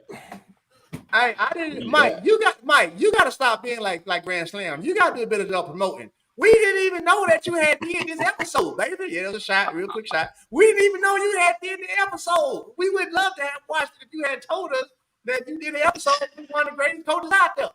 Well, Mike told me he wanted me to come back. So maybe, I'll see what I can do to earn the right to go back on the Gil podcast, Listen, Mike is the only person out here, I tell everybody, like Mike is the only podcaster out here that all of us be like, can we get on your show? He does a phenomenal job, doesn't he? He really does. He do a great job, Coach, well, we always enjoy you checking in on RaesTake. We always, you know how much respect and we always say we have for you. Yeah, I respect you guys. I love we whenever I see it on, we pop it up, we watch it. I want to say a couple of things. Go ahead, it's yours. Coach Lamont, behave yourself. Yes. And Coach Frazier, I want to know what you bought in the convenience store that you had to turn your camera off. That's all I got to say. He went to the bathroom. I already figured that one out. He was in the bathroom. You know I was watching it. So he goes to the convenience store and turns his camera off and he comes back out. He was in the bathroom. Well, see, did he ask what I do when I went to turn my camera store in the convenience store? Yeah. What was you doing? What was you buying? Oh, I had to go to the bathroom. I didn't want to, y'all to hear all of that. I had to go to the bathroom. Well, having a panel full of men and one of the greatest men coaches calling in, we'll appreciate that. None of us would want to hear it nor see it, so we all appreciate that. Yeah, I didn't think y'all. I know we all brothers. I do have another question I want to ask, though, Coach, before I kick you off here. How long do you plan on coaching? Well, I mean, I'll be honest with you. I still have 9 years on my contract. That's a lot of money, too. You borrow. Hey, look, I got you, dog. I got you. Everybody on this podcast knows if y'all need me, I got y'all. And then my grandson is 10, and I promised him I would coach until he got out of high school. So I've got to go at least until he gets out of high school. So I've got at least 8 years. There's an extra year out there if I need it, but I don't think my wife wants me sitting around the house every day bugging her. So yeah. Coach, as long as I'm healthy, man, and in a good mind, and God keeps blessing me, I'm gonna keep doing it, bro. Yeah, and I don't think any of us would. I think I can speak for everybody and say it would look weird for you to actually retire young. It would look weird as hell. We expect you to be good. We expect you to be a track meet and can't even walk fast. Like you talking about? I'm still working out pretty regularly, so I'm walking pretty good. So I'm walking. Well, Cole, we don't want to keep you too long. Like I say, we always appreciate you and the family. Thanksgiving, any Thanksgiving plans? What you got? Just normal roasting the turkey, or what you got? Anything special? I mean, it's we are blessed that one of the alumni always invites my wife and I down to a place about an hour south of here. Mm-hmm. We go down there and they have this huge spread, and I mean, full transparency, the food is good, but the desserts are to die for. So I always try not to eat too much of the turkey and the ham and the dressing, because, man, the pound cakes and the cheesecakes. So I'm going to have to walk a little extra this weekend, but it's going to be a good time. I feel like I'm going to decode what he just said. Y'all broke folks can't go where we going, okay? Anytime somebody on that strategy starts saying, well, I'm going down to the alumni, that means y'all broke folks can't go. Get y'all ass y'all cranberry dressing, over fried chicken. We gonna be we is the plums of everything. Yeah. Y'all can't afford it. It's amazing. No effort. It really is. Hey. Well, Cole, we hope you and the missus enjoy yourselves down there. Happy Thanksgiving to you, to the entire family, to the grandkids, to the whole University of Florida track team. We appreciate y'all. Happy Thanksgiving. Continue to watch the show, Coach. We appreciate you. We love you. Man. Y'all be good. Y'all have a good one, man. Talk to everybody. Yeah. All right, Coach. All right, Coach. Later now. Take care. Now, right, the piggyback. Now you want to talk. Now you want to talk. To piggyback over what he said, because there has to be there's other parts that need to be discussed. What he said about the SEC, he's correct. Somebody got an echo in their background. Somebody got noise in the background. You know what it is. It's Frazier. Appreciate it. So what people got to understand, and I think Frazier commented on something that I posted one time. There's too much misinformation out there. And it's too many of these high school club coaches out there talking about, woo-hoo, 45 scholarships. No.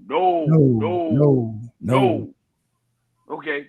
What people need to remember, those admins, there's probably about 6 admins that cares about the entire athletic program. Baby, the rest of us, if you ain't football, basketball, go sit down somewhere. All right. All that stuff gonna be. Football's gonna get 105 scholarships. 105. Oh, I forgot. Shout out to our brother Colin. He peeped in here real fast and was cracking jokes. I don't know if And y'all so C Waste is Colin. In case y'all didn't know, that's Colin's real tag. Go ahead. and so it went from 85 scholarships to 105. Basketball is going to get the full allotment of scholarships, and then they're going to pick another revenue building sport. So it can either be softball, it could be women's volleyball, it could be baseball. Guess who's going to get the short end of the stick? There are Power 5 schools right now, and I'm not going to mention who. They've literally went from 18 scholarships on the women's side to 14. They literally cut scholarships to give it to football. You know what I'm saying? They doing things like that to make sure that football is taken care of and secure with these TV deals that's coming up and all this other stuff. So now we got to talk about the high school kids. Ladies and gentlemen, I know all y'all want to go to these big schools because they want to flex for the gram. They're not taking y'all. What did he just say? He's going to say money for the top kids. He can't take the 154 kids anymore.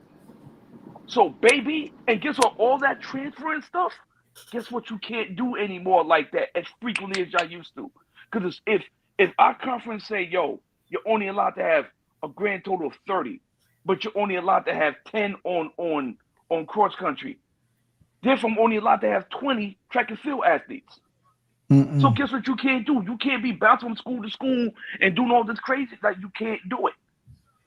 You can't do it. So even mid-year transfers, like JUCO's gonna get impacted the worst. Because I figured they would be the ones that would benefit the most. Benefit, yeah. JUCO's gonna benefit. High school gonna get hit. High school gonna get hit worse. No, here's what I'm saying. Because now those mid-year transfers, if you don't have a coach that's already setting money to something, Ty's right. No one here is wrong. The high school kid who wanted to go to Alabama, well, guess what? I got a kid who just ran 19.9 at New Mexico JC. I got to save a roster spot for him for January. So guess what? Now this kid's out there looking like, oh, where am I going to go? Blah, blah, blah, yada, yada, yada. You know, so it's a lot of stuff that I'm glad Coach Holloway finally cemented. But if you are not a CEO and you, like you said, you just dumping all the money in one or two events, you're not going to be successful. I don't care what you do. Man, you can get the Monstars for all I care. If you can't, you only got 8 lanes. What are you doing with 12 hurdlers? So you're gonna tell. So now the SEC, I think you're only allowed to bring in 4. You're only allowed to have 4 per event. But you got 12 hurdlers. So you're gonna tell me right now you got them other hurdlers who's not gonna run the conference meet, and then they're gonna try to go to nationals. And if they don't make it out the regional meet at the end of the year, you cutting them. Because now here's what these kids don't understand. That's what we try to tell them. Hey, stop trying to be a professional. You're going to get cut.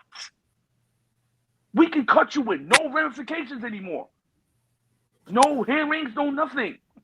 So you wanted to dance with the big boys. Guess what? My 2 cents better than your bad tootsie.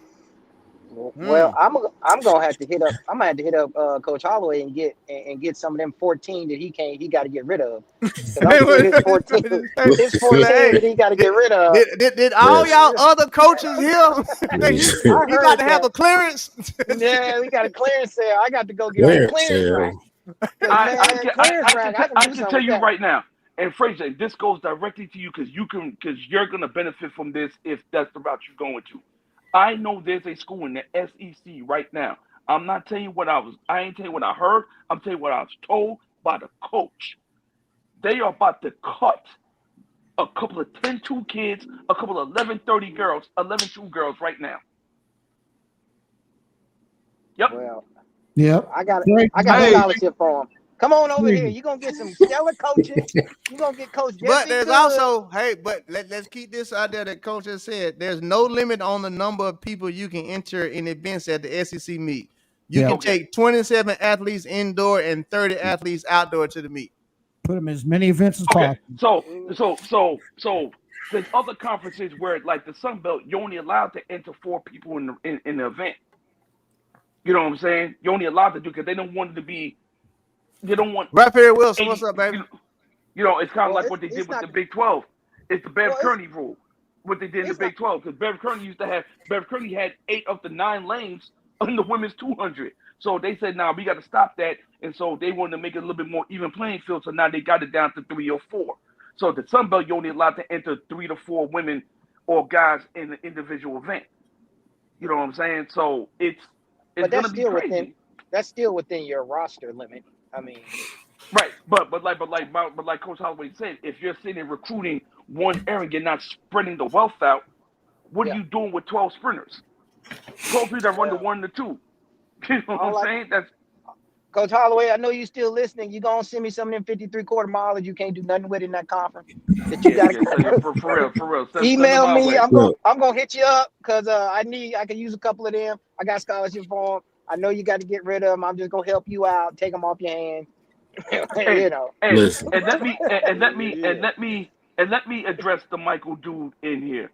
That's the problem. It's not about D2. There's mid-major D1 schools that can take those kids too. Yes, the D2 schools can take them. Some HBCUs. You know? Right. All right, well, 54 then. I'll take a 54. Listen, let me say this real quick. I'll take a 54. I know you're cutting 54s. Let me say this real quick. For you in your conference. Go ahead, Jay. And this is going to be for all the high school kids. And if you need to clip this, please clip this. And I want you guys to agree or disagree. If you are a high school athlete and you run the 100 and the 200 and you do not care about the 400, don't think these schools looking at you. If you are a hurdler, a 100 hurdler, and you can't run 100 or a relay split, they ain't looking for you. You better make yourself more attractive by being able to do a whole bunch of different events. You better go out there and do what Coach Lamont superhero friend did: 200, 400, 800, 4x1, and GP said, "I take him." But he win. But he didn't win. Now. He didn't really win nothing. But because he went from the 200 to the 4x1 to the 2 to the 8 to the 4, 4x4. Oh yeah, I take you. Yeah. I take that versus a good 100 meter, 200 meter run. What James just said was some gospel. Now you better start, and that's what I've been telling like my private athletes. I'm like, you are no longer a specialist. You are a track athlete. You better have some in the bag. But Ray, hold on. Ray, say that one more time. Say that one more time, because I don't think everybody heard you say that. You are no longer a specialist. You better have something else in the bag. The only time you become a specialist is post-conference meet. When the coach sits down and says, okay, you're gonna focus on the 1 and the 2, or you're gonna focus on the 100 because we know we already got other bodies in there. That conference meet, or all you high school coaches, y'all be running kids in the ground. Listen, my contract says I am an NCAA coach, not a fulfilling your daddy's dream of him going to the Olympic Games. Yes, we want them to go to the Olympics. But guess what? I don't get a bonus if I get somebody to the Olympics. I'm coming from a different point of view. If you're a specialist and you're gonna bring me 10 points, I might give you a little something. That's different. 10 points is 10 points. That's different though. That's different. It's 10 points. Well, hold on though, Fraser. Hold on. That ain't really now you can talk about, like, when I mean specialist, like, all I just run the 100, 200. I think what you talking about is more like, I'm just not to my own horn. You talking about like a Ray Edwards specialist. Like, no. I'm gonna take that person because how fast they run into 100. That's what I mean. But I mean, like, specialists ain't no. Well, I do just the 1 to 2. Well, what you run? Well, you better go 1, 2, 3, 4. If you gonna be just 100 or just a 200, you better be number 1 in the whole damn. Yeah, you better be number 1. You gotta be 10 points getting me to nationals. No, Fraser. No, Fraser. Your athlete. He's gonna be a specialist. Got to guarantee you 40 points for the entire season. That means he's going at conference, nationals, outdoor conference, nationals. You got to win every time. You got to win everything. You got to win all of them. I'm with Coach Lamont. You got to come in with all of them, baby. If you're not on my 4x4, it's because you gonna win every one of them. See, one thing we got to be realistic. Coach Lamont, you ain't about to get a kid like that at your school. But I'm not about to get a kid like that at my school. But it's not about me getting a kid like that. If there's a kid that's gonna give me 40 points at all those meets, he probably somewhere else. He'll be there for 1 year. But if he's giving you 20 at nationals, if he's giving you 20 at nationals or 10 at nationals, NCs, Let's be realistic now. Fraser, we're not talking about us. I'm talking about the big schools. We know what we got to get. No, I'm we talking know about what we me. got to do. I know, I'm but talking about you me. and I Damn, both. the big I'm schools. saying, listen, you and I both know. But when I say Where 10 is trying to points catch that athlete clearance record? listen, What you talking Man, about? what you when said? I say 10 points, Fraser, when I say 10 points, I'm talking about the big schools. I ain't talking about us. I know what you're saying. I totally 100% agree with you. The big I schools 100% know agree that. with you. I know. Listen, all the athletes I recruit, if you don't run the 1, 2, 4, if you're a hurdler, you gotta be able to do the 400 hurdles, or you gotta be able to do another individual event on top of your primary event. I get that, and so all the high school coaches out there, you better stop telling your kids, oh, you're gonna run the 1 and 2. No, your stinking ass gonna go out there and run that 4x4 too, because I'm telling you right now, your value is gonna be based on what you can do for us at the conference meet. Let me explain something to you. There's only maybe 4 schools where the national meet can get you hired or fired. Every other school, that conference meet either get you a raise or get you a pink slip. Okay, the conference meets for coaches. The national meets for the kids. You better understand that, because I ain't never see coaches, a majority of coaches get fired because they didn't score high at the national meet. But I've seen coaches get fired. I've seen coaches get fired because they scored too low at the conference meet. Yep. Okay, play if you want. And that goes back years, because that's how it was when I was at Hampton back in 98, 99. You got to do well at the conference meet. My coach had me in 5 and 6 events, getting them points. He got everything good out of me. That's what I've won many. I've been on teams that have won conference meet championships, and we took a victory lap. I've won national championships, never took a victory lap. Conference championships are important, gentlemen. I've taken many of victory laps with the team for conference championships. Many of victory laps. Well, y'all just let me. You big schools, let me know when that conference, that clearance rack go on sale. Y'all 50% off. Just let me know. Baby boy. Hey, baby boy. I can tell you exactly what's gonna go on sale. It's gonna go on that Monday after everyone's conference meet's over. Just hit the portal, baby.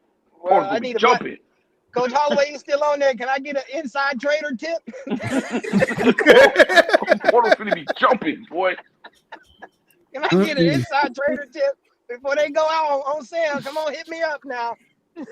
Listen, some of them athletes, and let me say this to these college athletes: if some of these athletes and y'all got to get cut, you better look to some of these D1 HBCU or these D1 small schools. It's opportunities there for you too. And stop worrying about, oh, this is beneath me, this and the third, yada yada yada. Oh my baby. Oh my bad. It's either you're gonna be on a roster, or you're gonna be a regular student, or you're gonna be at Trader Joe's. All right, I'm gonna be quiet. All right, let's get on to the next topic. I think this debate gonna be a nice solid one. Okay, because they have not selected who yet. Okay, finalists. Don't piss me off, Ray. I have to do it. Don't piss me off, Ray. Finalists for the Women's Track Athlete of the Year. We all know who the two are. It's Thanksgiving. Let's go ahead and do it. James Carter, start with you. Sid or that St. Lucian Terror? Who you got? Can I preface my answer first? No, hell no. Get it. Can I preface my answer? I need to preface my answer first, though, for real. Because, listen, as a 400 hurdler, I love Sid. I love what she does for the event. I think what she does is just poetry on the track. And Julian Alfred, man, I have enjoyed watching this young lady since college, and I think she's just getting better and better. But for me, Julian Alfred should be the athlete of the year, hands down. She was a world champion indoor in the 60. She was a world champion in the 100 meters outdoor. That means you are the best sprinter in the world, just by those two right there. Yeah. She was also a medalist in the 200 meters outdoor. And she's one of the only people that can do that will actually get a baton and run 400 meters as well. Legit. The young lady's tough. She's a monster. She puts that work in. She has an amazing coach.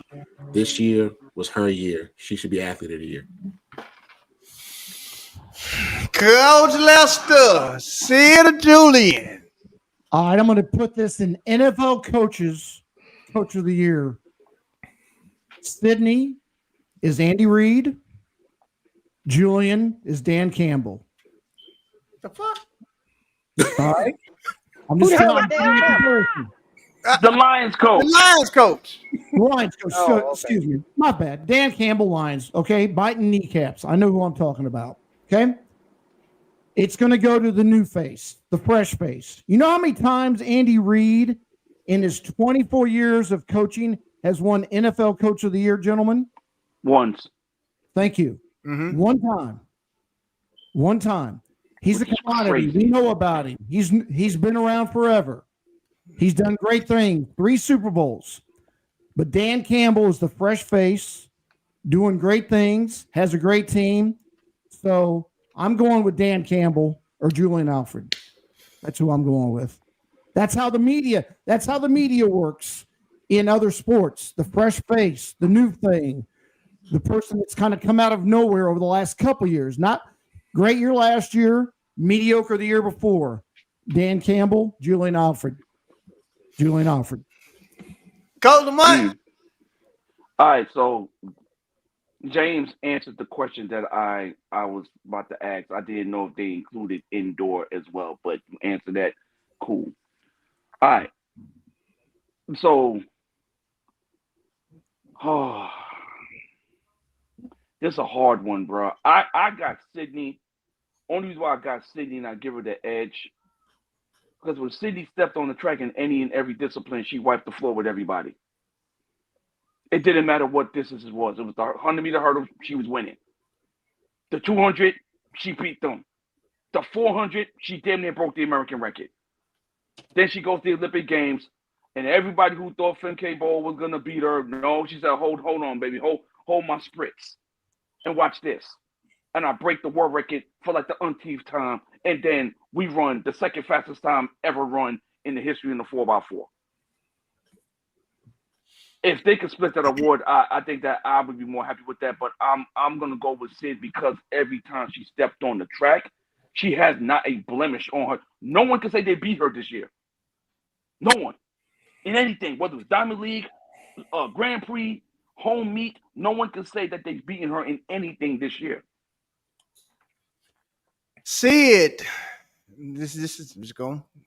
Sid by far is a greater athlete. If we're talking about the athlete, by far a greater athlete. The things that Sid did this year, if you just the stuff that she did, it outweighs everything Julian did. It did. I broke another record. It outweighs it. I won a medal. It outweighs yours. Everything that Sid did, I hopped in 200, beat people I shouldn't have beat. It outweighed everything. The reason why I still stand on it, but you can't win it, is because the one shit that matters in our sport, like every other sport, which is the season, which is the Diamond League meets, you sat out. So that's literally the only reason why I can't give it to Sid, because it's like, to me, you did the what the kid is. Anyway, I can't think of his name. He played for LA. Sat out the whole damn season. Kawhi. You doing the Kawhi Leonard, okay? Sit out the whole season, play in the postseason, and you're an all-star in the postseason. You killing. And guess what?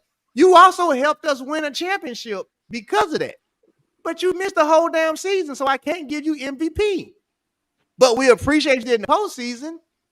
If Sid, at least just for me, if Sid had a season, it's hands down unanimous MVP, athlete of the year again.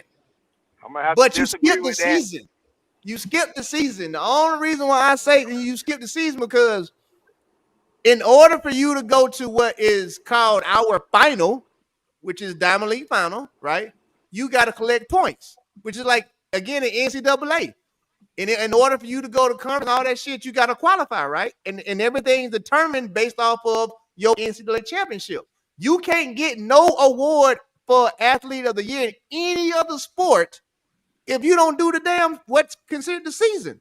She didn't do what would be considered our pro season. By hands down, what we consider the professional season is the Diamond League meets. We always say season don't start till the Diamond League start. That's what matters. If you skip all of those, you skip the regular season. So I can't give you athlete of the year, like not of the year, because the whole year you damn skipped it. You skipped the year. Julian worked the entire year. Yeah, her accolades might not lead up to yours, but content, athlete of the year. You didn't even have a whole damn year. That's the only reason why I won't give it to see it. That's the only reason why. I left one thing out, Ray. Every time Julian stepped on the track to show up at a championship meet, she was the champion. Indoor championships, Olympic championships, Diamond League champion. Yeah. Listen. But then you can't really say that though, James, because every time Sia showed up at a championship, she didn't just win; she damn near broke the record. So it's like, but Julian was out there more, and that's why I'm giving to Julian. That's why I'm agreeing with you. I'm giving to Julian because she actually was out there more, and the terminology is athlete of the year. Well, if we go on athlete of the year, you can't. Julian had a whole year. Sia did not. Now, if we want to go with just some new award, like greatest athlete of track and field season, I'll give it to Sia. You get at her all day long, but not for athlete of the year, because Julian worked her entire year off, and she capped it off the right way. So you got to give it to her. You got to give it to her just for that. Literally, just for that. That's Sia's fault. Blame Bobby. Shit. Should have got your ass on the track like Persian was saying. We wouldn't be debating this. No, goddamn right. The whole goddamn season, and now we got to debate about it. I've been saying it. I agree with Ray. I ain't gonna go into that whole soliloquy. Mama just say the shit like I've been saying it. Yeah, don't even worry about it. Let it go, baby. I wasn't even gonna stop. Whatever I say, he already drinking in the car. Go ahead. Damn it, your ass don't run enough. I've been saying it, so now it's gonna come back and bite you. It should bite you in the ass. But Frazier, where the hell are you going? First of all, he coming to my house. I don't think I want to come here no more. You probably about 45 minutes from my house, but I'm probably about to give him the wrong address. Keep going. God damn it. Sid was the MVP of the finals. Goddamn, Julian was MVP of the season. You got to have a season to be MVP. If her ass run a little bit more, we wouldn't have this conversation. I love Sid to death. I love her to death. She almost too damn perfect for me, but I love her to death. But she got to run a little bit more to be really considered for some of these awards, because if you don't run, how you going to be athlete of the year if you don't run? G-Lo, I forgot you in Tower Down there because y'all in the car on mute. G-Lo. Come on, I'm here, baby. Go ahead, G-Lo. Hope y'all hurtless, so let me hear it. G-Lo. Come. Let me hear what you got, G-Lo. Come back to me. Come back to me. Okay, Ty. Oh, you know I'm smoking dope. Julian Alford all day long. She slayed the dragon. Shakira is the draw of the sport. She slayed her bite to bite. Come on, man, Julian. Don't play with your mammy. Listen, it is November, the day before Thanksgiving. If you even refer to that woman as the draw of the sport, again, you say the draw? She claims that she's the draw. No, she's the draw on American soil. Juju, and the Jamaicans. What Lamont smoking? She's the social media. What Lamont smoking? What he smoking on? Give me some. Lamont is smoking. First off, hold on. I told y'all this man. Stop listening to him and stop interrupting my soliloquy. Ain't nobody trying to listen. Joe Blow, listen to what I'm telling you. Hold on. Joe Blow off the street knows Shakira over anybody in the sport. Y'all disagree with that? No, I agree. Just random Joe, average Joe off the street knows Shakira. People know Shakira. That's what I'm telling you. So when I say the draw of the sport, that's what I mean. People that don't even pay attention to track tune in because they know, oh, that girl with the long nails, color hair, she gonna win. She's the draw of the sport, man. What you mean? You just and to go off what Ty was saying, when the entire world was watching, Julian Slater. So you got to give Julian that much edge too, because Julian all day, exactly, all day. the one thing that Michael Jordan had a great, what he could do great was what? Get into everybody's head. He can get in everybody's head and get them off their rocker. Tom Brady the same way. Shaqiri has been able to get in everybody's head, whether good or bad. Okay, a lot of women, and we've said this, and Coach Lamont, you've said this too. A lot of the Americans, they could beat her, but they just won't because she get in their head. You got to give Julian that extra edge, because not only did she know what she was up against, as far as I'm at the Olympic Games, I'm also up against a fan favorite. Like, nobody here wants me to win. I mean, I'm saying like outside of sport. Everybody's expecting Shaqiri to win. Everybody's expecting Shaqiri to pull it off. You think Juju don't know this? So now she got to go into that track meet with that mind frame as well and still hold her composure. Like, literally, like, I know everybody's expecting you to win. Everybody want to see you win. But I'm finna beat you. Man, get that girl her award and stop playing.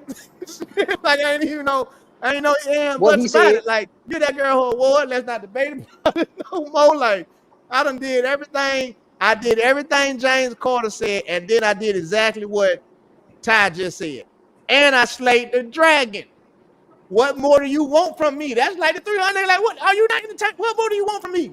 Like, I did everything. The only thing I did not do, and that's because I was tired, was slay the other dragon, which is Gabby. That's it. The only thing Julian didn't do was double up. That's it. And if you think that ain't on her mind for next time around, you on something. After that too now. Yeah. So check it. The next one. Inga Britton, Tobago. Let's move. Man, don't even ask me that, man. Tobago, man. Stop playing, man. That ain't even a debate. Come on, man. Next topic. Tobago. Next topic for real. Yeah. Next topic. But let me ask the question though. Do y'all feel like Noah got snuffed and he should have been in there? Hell Nope. no. No, Noah didn't get snubbed. No, Noah didn't get snubbed. Nope. I think people still. I don't think people. I think the way that Noah won 100, I think people still looking back like, okay, yeah, he the champion. I don't think he didn't exert dominance where they like, oh, yeah. So I don't think he got snubbed. I listen. I like what Noah do. Like, Noah is the face of the sport, so I like what he do, but I don't think he got snubbed. Yeah, he got snubbed. If Julian got in there, she won 100 and she didn't win the 200. Why Noah's not in there? See G-Lo came out. He came out the ghost with it, and because I'm on that side. Noah got snubbed because the man started an indoor and won everything leading up to it, and he finished the season out as the undisputed fastest man.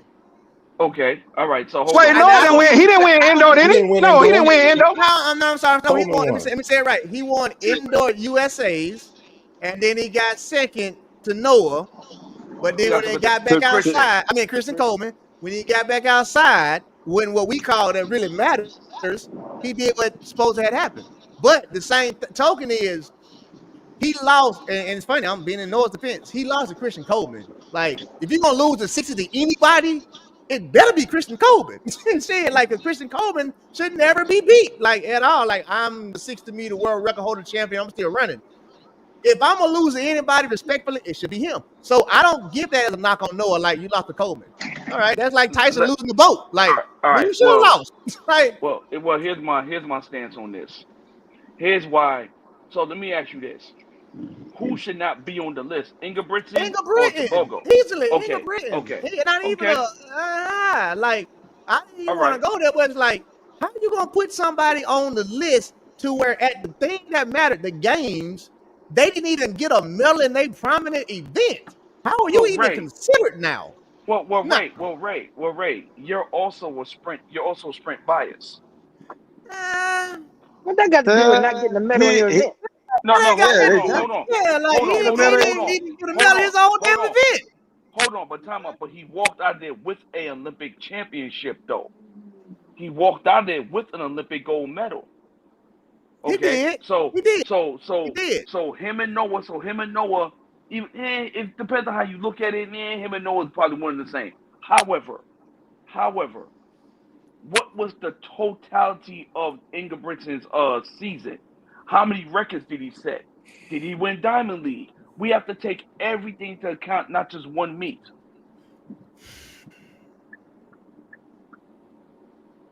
I think they should have been 3. That might be fair. Fair. Fraser, you're 100% right. I think it should have been 3.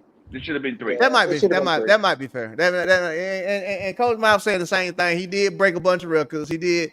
Yeah, he did do that. He had a fall apart. He did do that.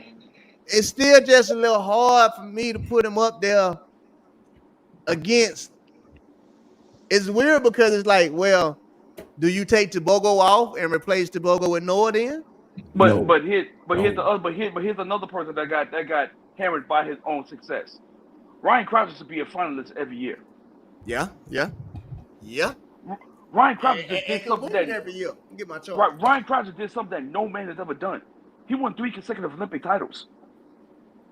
He breaks the world record anytime he looks at a ring. I don't think he gets considered because he's only one event. But he's revolutionizing that event. Every time he steps on the track, he's literally breaking the world record. The man looks at a ring, world record. Well, if that's the case, you get penalized for being dominant. Well, yeah, but if that's the case, you got to put Mondo in there as well. There's a couple people you could have put in there. Can of worms. Yeah. There's a couple other 100% right. Yeah, you open up a whole another can of worms. Yeah. Well, who do y'all think gonna win it then? Tebogo or Ingebrigtsen? I think once again, who's the new face? Who's the young face? The fresh face? Tebogo. We knew about him last year. We knew about him a few years ago as a U20. All right. And then what he did at the Olympics and what he finished off in the 4x4. When's the last time we've seen a short sprinter run a 4x4 split that well? If we've ever seen a short sprinter anchor a 4x4 in 43 point, has it ever happened before? We have just was on the women's side. No, I'll give you that with Allison Felix. Well, we have the world record too. Allison Felix, Flojo, Gwen Allison Felix don't count because she was a 400 male sprinter has run on a 4x4 and looked that great ever. But then again, Coach, now we going back to if that's the case, you got to put Sid back in because we're literally talking about Tebogo's championship. We're not talking about his whole season. We're talking about men now. What got him over the top for the men's title? Well, I already talked about the women's title. Well, I'm saying what the men. If I just be honest, I don't know. Let me make sure I say what I'm about to say correctly. Like, I know people going to charge me up. I don't know how he got to become a finalist. Well, I'm gonna tell you how. Tebogo. I'm gonna tell you how. Yeah, I'm just being honest. And the only reason why I'm saying that is because 300 meter world I seen record. him. Yeah, 300 meter world record. Okay, I'm gonna tell you how. Go ahead. He is top 7 this year in 4 different disciplines. Okay, that's fair. Okay, not to mention now, if you want to take his totality, where you include the relays, had Botswana not had their 4x1 disqualified, hit the 4x1 time that they ran to qualify for the Olympics would have been ranked in the top 8. And the 4x4 is number 2 all time or number 3 all time. I was gonna get to that next with all in the game just said. And the reason why I asked that is because not in discredit to Tebogo, but it's like he broke 300 meter record. Okay, fine and dandy. But if we really just can think back to the season, he didn't dominate the season. He didn't dominate till it mattered, which was at the games. Okay. Before that, he lost. He took a lot of L's. When it mattered, he showed up. But that's my whole thing. Like, well, ain't that the same thing Sid did, except for she just didn't do it at all. But we all saw Tebogo running, and we knew he was playing around during the season. So it's like, if you're going to compare Julian, she never played around. I'm going to eat you alive. Period. Point blank. He played the whole first half of the season, showed up when it mattered. So that's why I asked that question of how do you really become a finalist for Athlete of the Year if you only had your best moments was, again, when it mattered, but that's not the year. You take somebody like Grant, that's a year. I dominated the entire year. I did the same thing that Julian did. I dominated. I may have lost 2 races, and then I won the shit that mattered again. So that's why I asked that question of, or really me saying, I don't understand how Tebogo got there, except for what Coach Lester is saying. New face, new people, stuff like that. But you can't tell me, and this ain't no nothing just because Mouse watch show, you can't tell me that Grant didn't have a better season than Tebogo. You can't convince me of that. Outside the records, it's like, well, yeah, you got a point there. That's you how talking about the year. Hey Ray, real quick, I hope Coach is still listening. I have a very, very good idea of how we can get Grant to run the 400 hurdles. We can get back on it if you want to later. Let me know when you want to hear my idea. I can get it. I can probably convince him to do it. That gets me a free trip to Gainesville, James. So go for it. Hey, and Coach, if you want to call back in and hear it live, we can do that too. But I have a very, very good idea of how. I feel a circle jerk coming. Y'all been doing good, but a circle jerk is coming. Nope. We can't all hear it, James. Oh, I mean, you want when you want to hear it. I mean, I didn't want to get off topic. I just want to throw that out there. Breaking news. Well, I tell you, I guess now. I'm sorry, my phone just rung. Hello. My bad. I guess we want to hear it now. How you doing, Coach? Okay. Well, here's my thought process. You ready? Thank you, sir. Okay. Here's my thought process. We all talk about the greatness of Grant Holloway. Oh, hold on. My fault, Coach. Hold on. We gotta start over. He can hear you now. All right. I said we all talk about the greatness of Grant Holloway. Speak up, brother. I can barely hear you. Hey, Fraser, hit your mute button, bro. Can you hear me now, Coach? Yeah, I got you. Okay. I said we all talk about the greatness of Grant Holloway. Mm-hmm. And some of us, myself included, believe he is the GOAT of the 110 hurdles. Okay. However, in my spare time, I like to do some research. And I just so happened to research one day who the best combo hurdler was ever. Uh-oh. And you know what I came up with? I got a name. Andre Phillips. I got a name. Who do y'all think it is? Andre Phillips. Who? Andre Phillips. Johnny Dutch. All of y'all are wrong. All right. Ken Ferguson. Wrong. So I don't know if Coach Holloway knows this one, but there is a person out there that has run 12.9 and 48.6. Would you like to know the name of that person? They gotta be ski. Absolutely. Thank you, Angelo. Ronaldo Nehemiah is the best combo hurdler. Sorry, Godskeets did that. Yeah. So, Grant Holloway, this is a personal challenge. If you want to be the best combo hurdler, 48.6 is in your future. He's not running the 400 hurdles. I'm gonna tell you that right now. Hey, listen. I will have James, because it was you. I will have the discussion with that young man Friday. Actually, I think it'll be Monday because he's in Virginia for Thanksgiving. When he gets back, we will have that conversation. 48.6 is very attainable by Grant Holloway.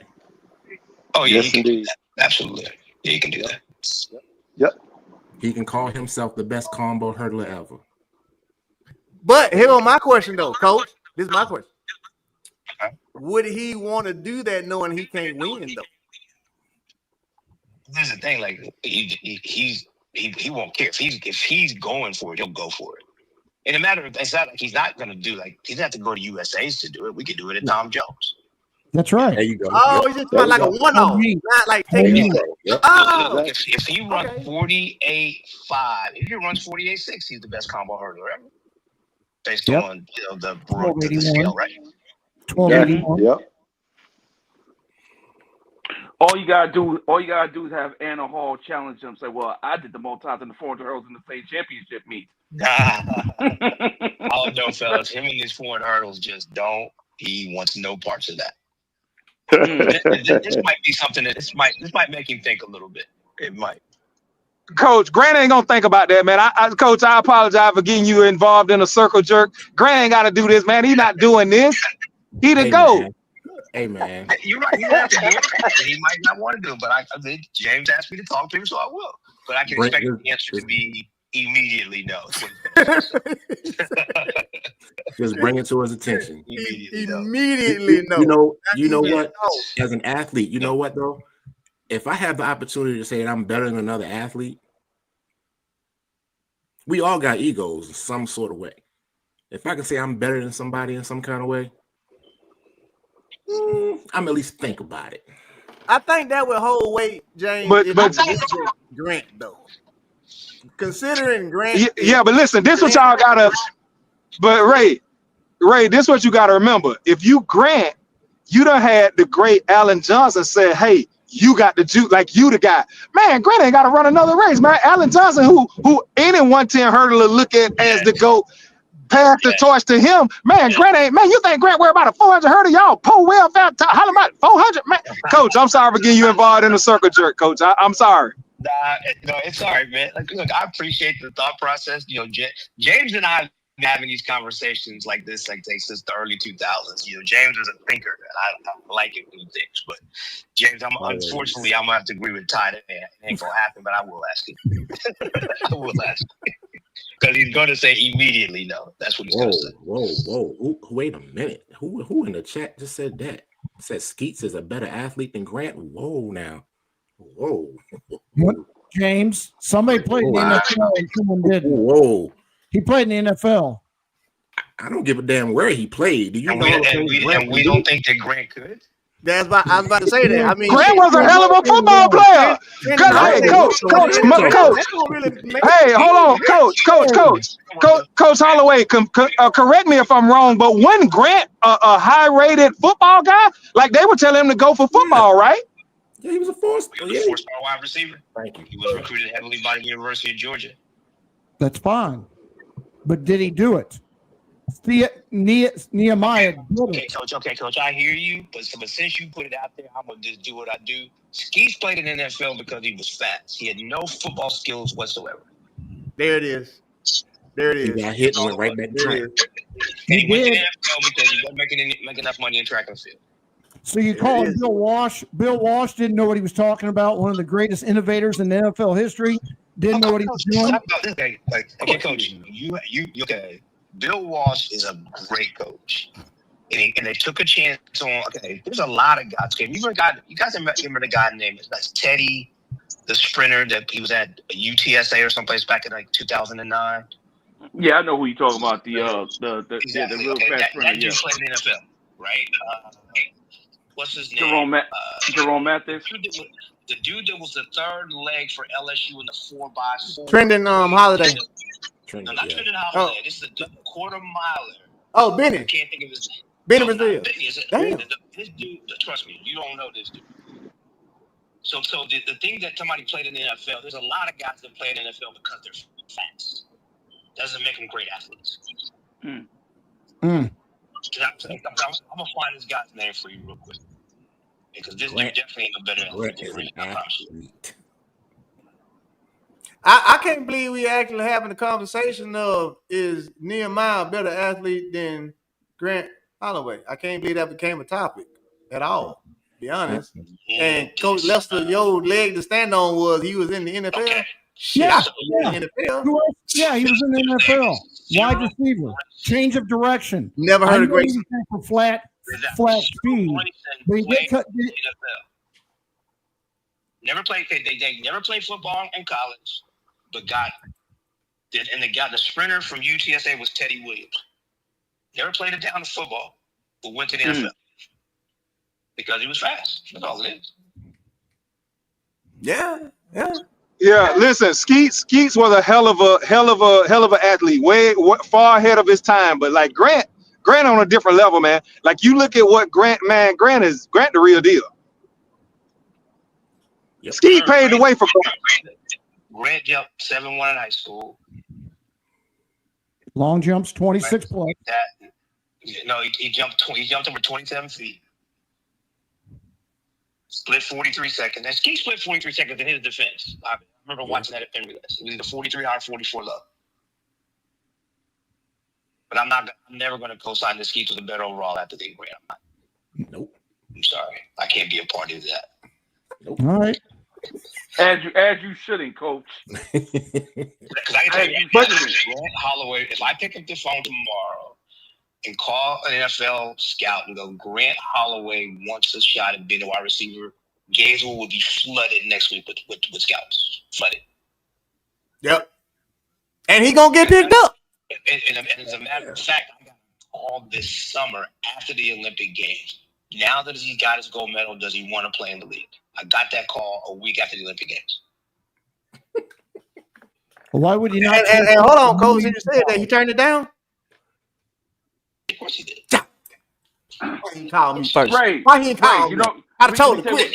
Man, get your ass on. You did everything in track and field. Go on over to the Ravens. We can use it. I'm a Baltimore fan now. Let me tell you why. Ray, let me tell you why he didn't turn. Let me tell you why he turned it down, because he knew he was gonna get drafted by the Cowboys. He has a serious love for track. He's not done. He gonna get picked up by the Cowboys. So he wants to accomplish. So. What's left to accomplish? Literally. World record. Thank you. Well. Women was left to accomplish. Ray, don't nobody want to go play for the Cowboys? We see how stressed you are every Sunday. First of all, sir, I'm a Ravens fan. Ain't that right, James? Ravens fan. I was traded. I went to the portal. Coach Mouse, tell these people as fans, you can enter the portal too and be traded just like all the athletes. If the team suck, you can be traded. I got traded to Baltimore Ravens. James spoke for me. He talked to the team, said I was a great fan. I didn't deserve to be Cowboys. I asked for my fan release. The Cowboys gave me a release. Now I'm with the Ravens.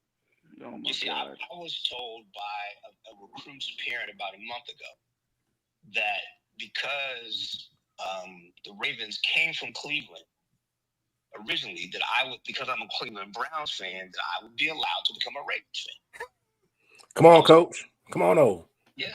Honorary. Hey, look, I need to come because we, the Browns, man. You know what's sad? What's sad is that, to me, just me, I'd rather watch the Browns than the damn Cowboys right now.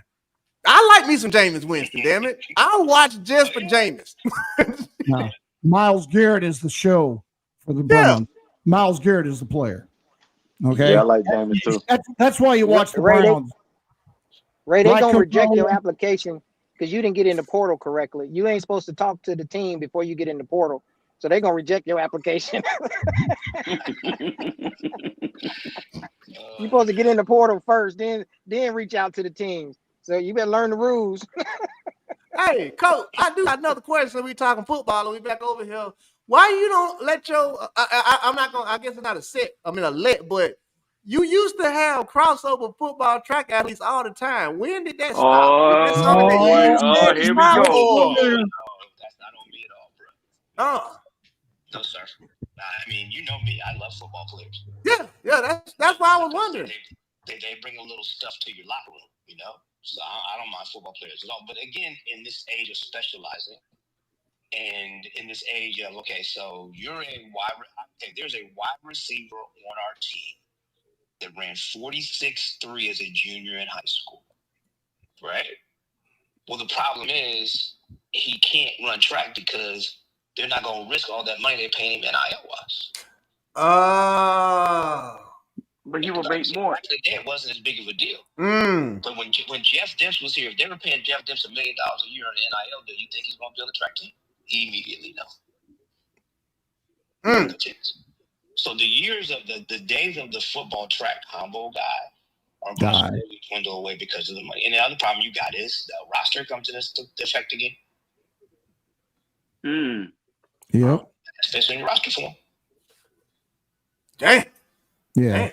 Yeah, because the one person that I've always known, at least from coaching standpoint, to introduce and bring over some football players and turn them into superstar track athletes was you. So I was just curious, like, did he just stop wanting to work with football players, or what happened with that? Because he was the man with both. Like, now you're gonna return kicks and you're gonna be on this relay.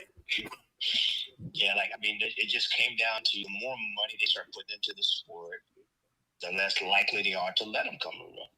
Because they are very well paid employees now. Okay. Yep. You also got a head coach at Florida in football right now that's coaching for his life.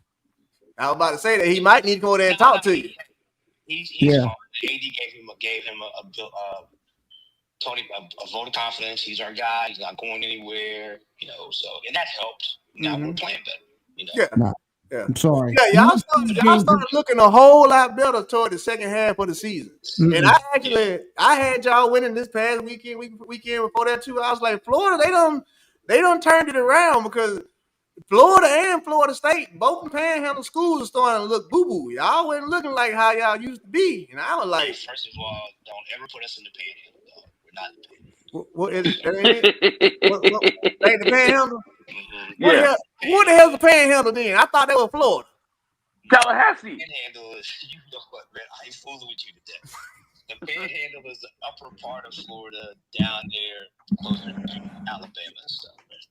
Alabama and Louisiana, that's the Panhandle. Panama City. Well, see, if you think about the shape of Florida, right? The upper part of Florida is like a handle. Like, you can literally, looks like you can pick it up and hold it like a handle.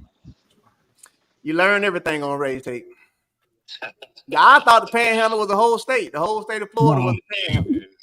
Oh, okay. I guess y'all don't like to associate with the Panhandle people. Oh, no.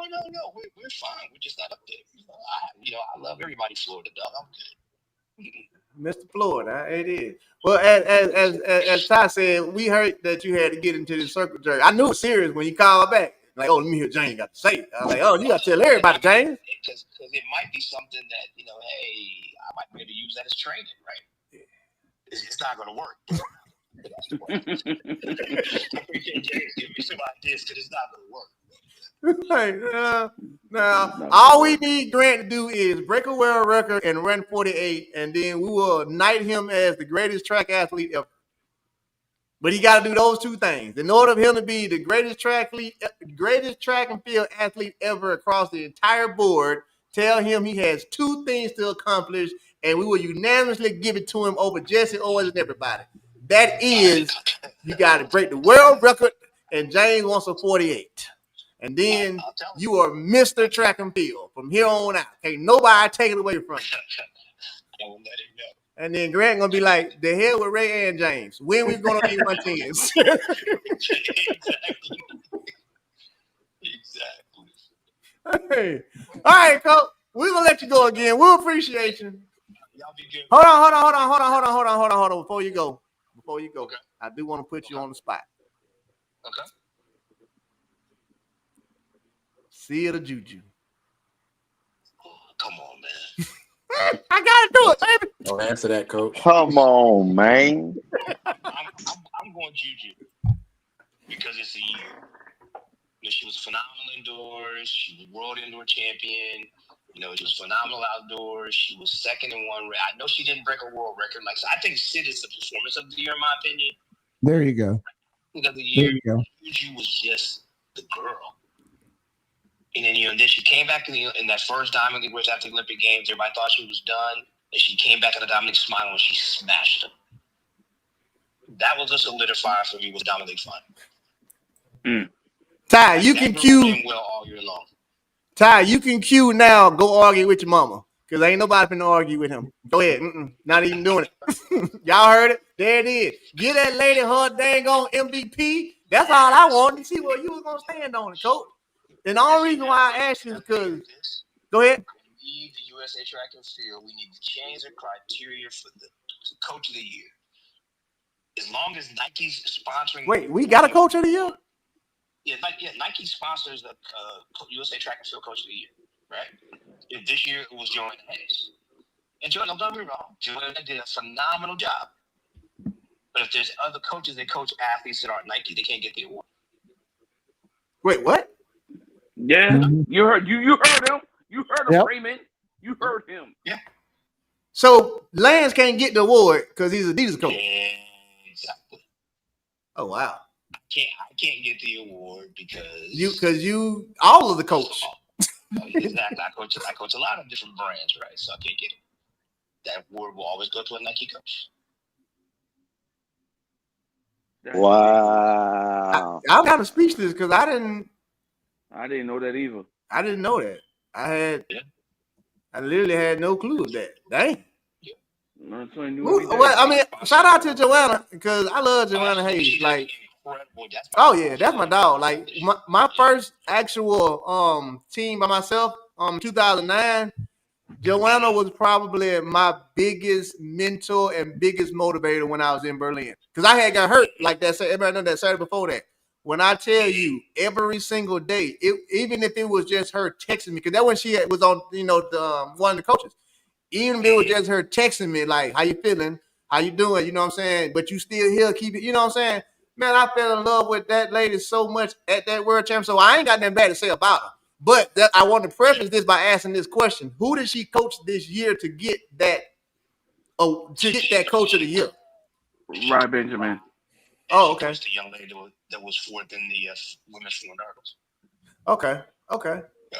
Okay, now I really didn't know. That's why I was asking. I was like, I don't even know who she coached this year, but yeah, right? Yeah, that's right. And Ryan's another one who gets hurt because he doesn't race.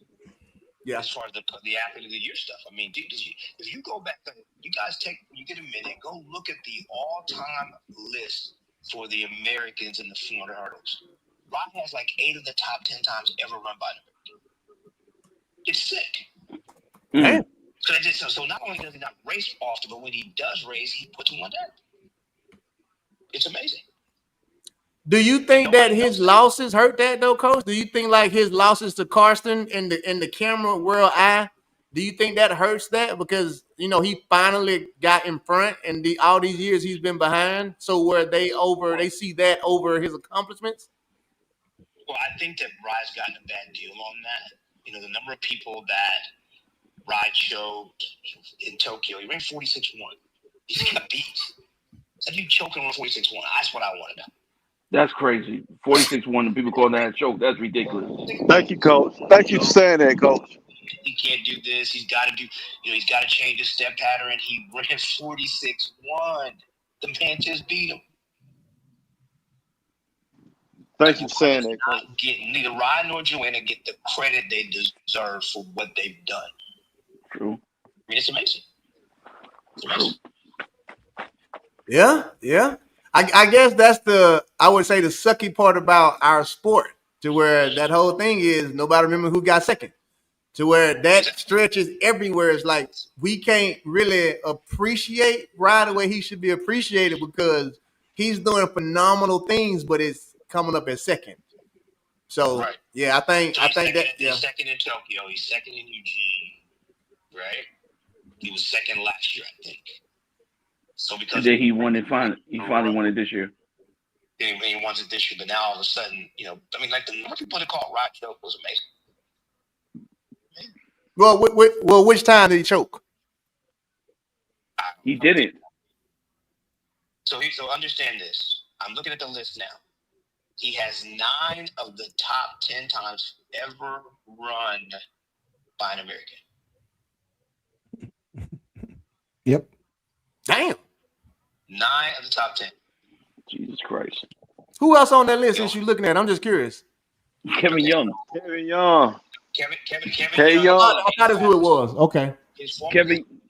Think about this now. He's run faster than Kevin's world record 7 times. That's crazy. 7. That's crazy. It's Rye. It's in American history. It's Rye, Kevin Young, Brian Bronson, and Edward Moses. Brian Bronson ain't even on the list, man. What you talking about? He ran 40. He got busted in 98. Oh, so they took him off. It's Rye Benjamin, Kevin Young, Edwin Moses, Andre Phillips, Caleb Dean, Karan Clement, Angelo Taylor, Brashawn Jackson, Danny Garrett. Shout out G-Lo. Yes, sir.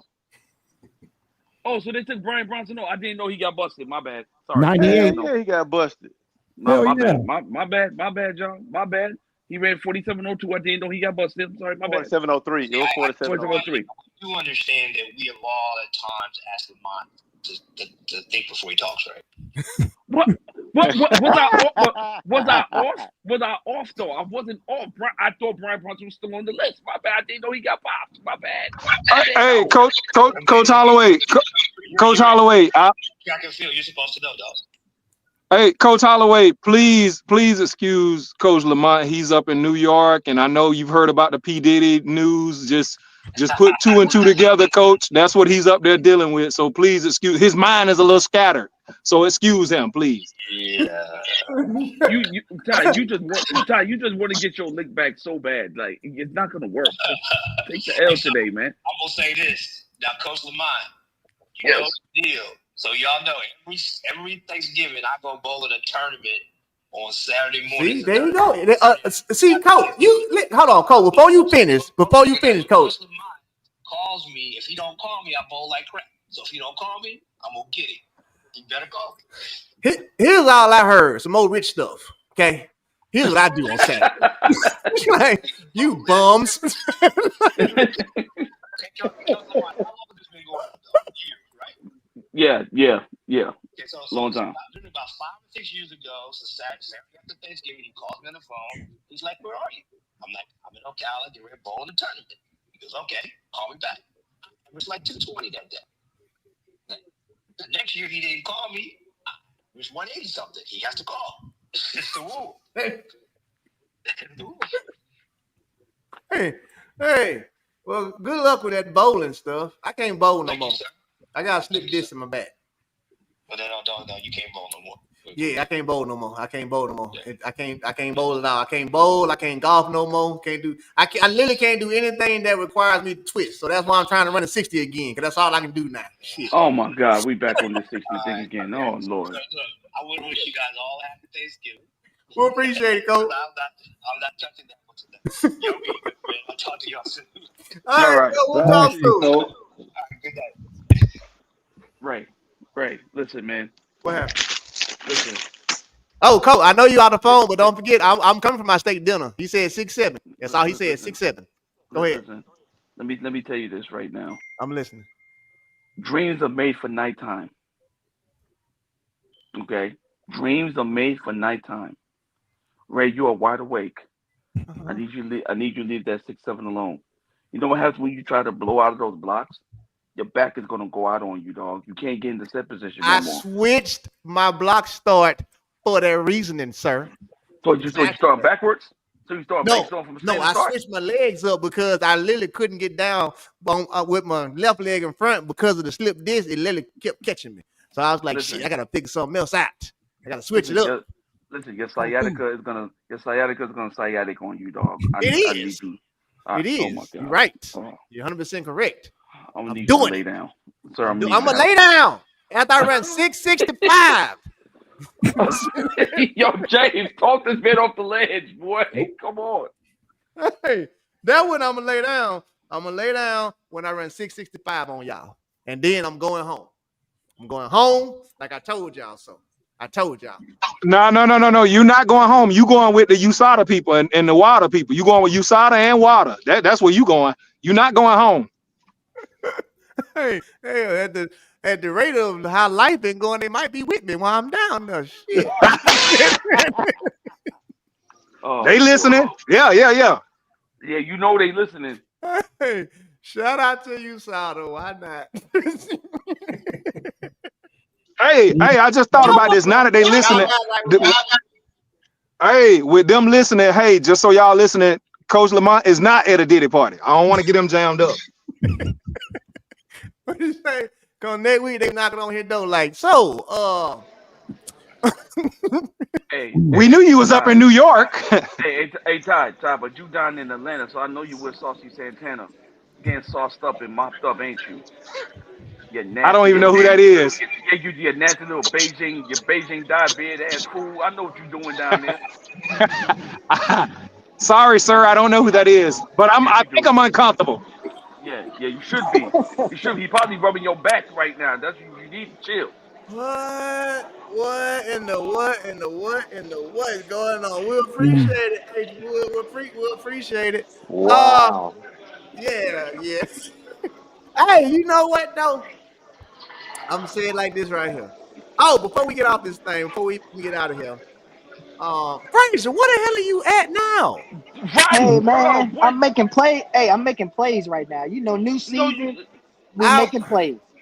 We I'm always worried got to about make you because plays. you laying up against the wall like you're trying to make a play on some waitress over there that's half your age. That's what it looked Hey, like. whatever.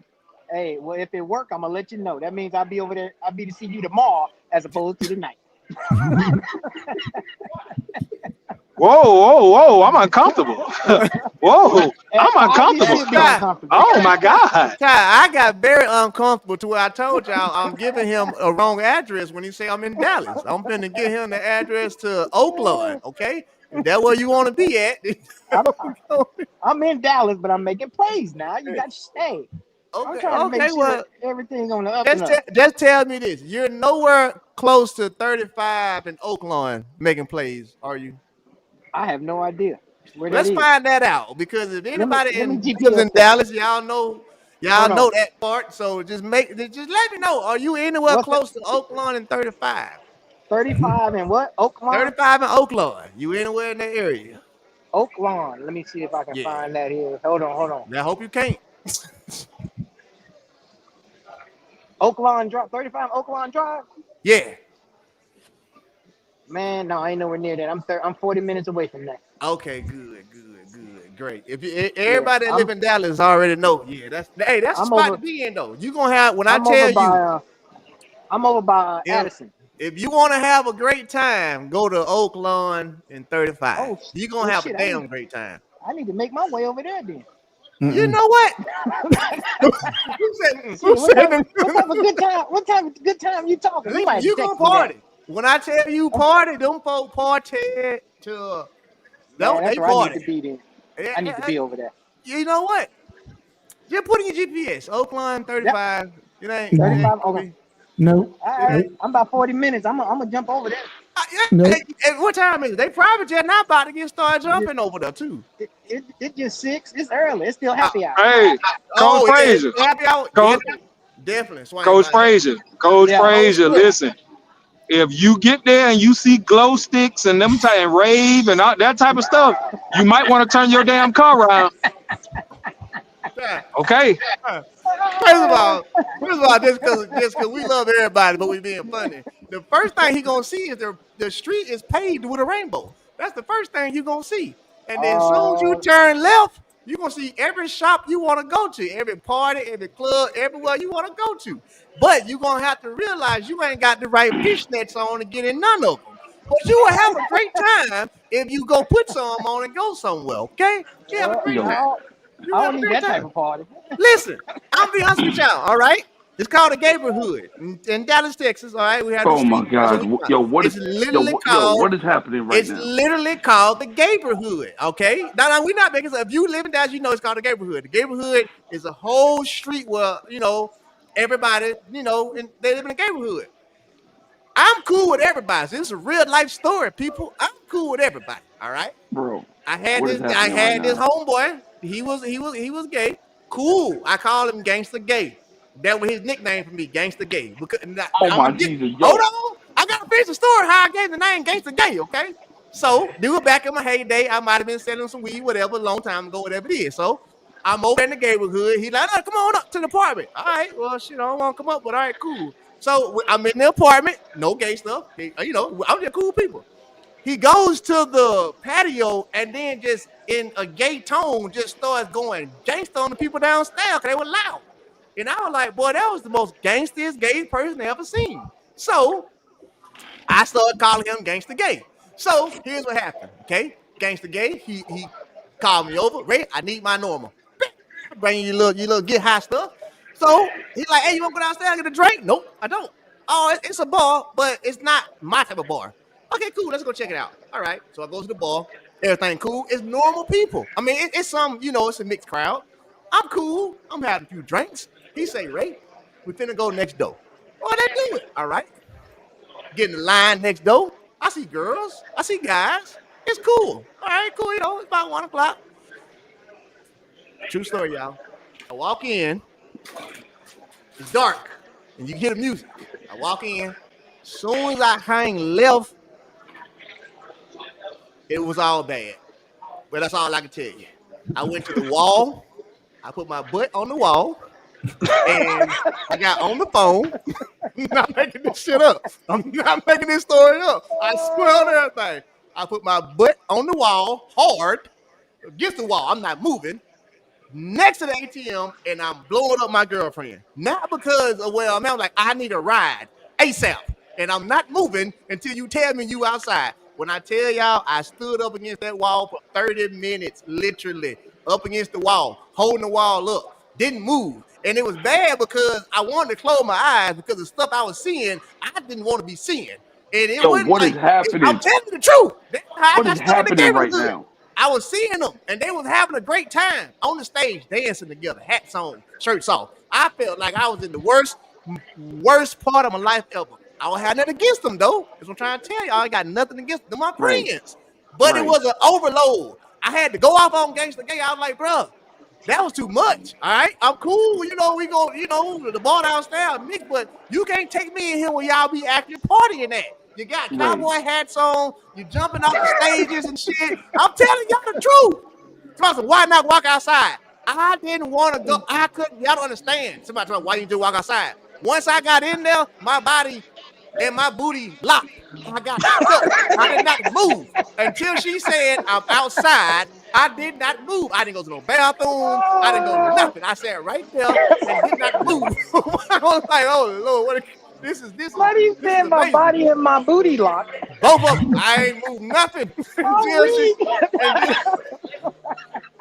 All right, Ray. When she said she was outside, I told Gangsta, he would have the greatest time though. I was like, hey, Gangsta Gang, I'm about to go. And he would dance and, hey, I see you next time. No, you won't. That was my experience in the neighborhood. But I'm telling y'all, them some great people. As like people, I'm telling you, those are some of the coolest people you will ever hang out with. Just don't go in their clubs. Just don't go in their clubs. Ray. Don't go in their clubs. Ray. I just got a text message. Your first month's lease in hell is due today. Okay. All right. All right. You know what? I'm so confused by everything that just transpired right now. If we're done with the topics, okay, let's go before this thing veers even more left than it's supposed to. How did we get here? How? How did we get here? Come on, James. You know how we get here. We always end up here. This ain't nothing new. How did we get off 35? I would call this a circle jerk, but because of the content that you were talking about. Yeah, you don't want to say that. You don't want to use that term. I don't know what to call this. But what I just did for everybody watching this show, if you ever run through Dallas, now you're going to know that street when you're on 35 and you pass by Oakland, you'll be like, oh, that's the street Ray we're talking about. Because you can't miss it. You can't miss it. Straight down 35 South or North. I ain't going to go on that street. But you can go there. I go all the time. I just told y'all. I go all the time. I eat over there and everything. You just got to know where you at. As long as you know where you at, you safe. But understand where you going. And it's literally called the neighborhood. Cool people, man. Crazy. Matter of fact, I'm going to take you there. No, I'm going to let y'all go. I'm going to talk to y'all later. Oh, he ain't found something. I'll catch y'all later. Bye. He found something. Mm-hmm. And the one, the chicken wing. Hey, all right, y'all. We've been on this thing. We coming up on that 3-hour marker. Before I get out of here, though, I just feel like Coach Lester has some stuff that he want to get off his chest because he always do.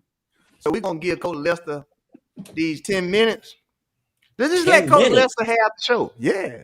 Coach Lester, you need 10 minutes? Oh, my God. Let him no, James. Leave your video game alone. No, the only thing I had to talk about is Tyreek Hill and Noah Lyles. And the showdown, this wannabe showdown, this maybe showdown, this, dream showdown. If you're going to do it, this is what I would do. I'd have a 40-yard dash in pads and helmet, like a football player. I'd have a 60-meter dash in spikes and a bodysuit, like a track and field athlete. Then I would try to blend a third event that would combine maybe change of direction and speed. And at the end of those three competitions, let's see who's the best of those three competitions. So like I said, we want to go speed for speed. Tyreek is not as fast as Noah Lyles. But in football, with pads on and a helmet, I think that evens it up a little. All right? And that's all I can say. Like I said, I like to see those gentlemen not just win this one race. I don't need another Michael Johnson, Donovan Bailey. I'd rather see Super Bowl week. If the Dolphins aren't in it, which they won't, you're down in New Orleans. You're down there with all the other freak shows. All right? You might as well go down there and set it up. And 3 events, having half hour between each one. We sat through a Mike Tyson fight through 4 events, and there was filler time. And I don't need Rosie Perez breaking down Tyreek Hill and Noah Lyles. But I like to see those guys. They've been back and forth. It's fun. I think it'd be good for everybody. I think it would be entertaining, seeing both in their realm, and then pick a blend of an event that would combine both of their specialties. So that's what I would like to see. I would love to not. Okay. That. And the only reason why I would love to not is because I feel like Tyreek is washed up, but I like everything you said, but I don't want to switch it away from Tyreek. I would like somebody like the chat is saying, like Turbin, you know what I'm saying? Somebody like that, or Xavier Worthy, somebody who actually could make it interesting. Cheetah's not gonna make it interesting. He's just not. But everything you said, I love it. But can we just not plug in Cheetah? Can we pull him out and plug in like an Xavier Worthy or like a Turbin or somebody that's like, if you slip up, Noah, in this 40, your ass might get beat. It'd be a much better race between him and Devin Ache. Who? Devin Ache.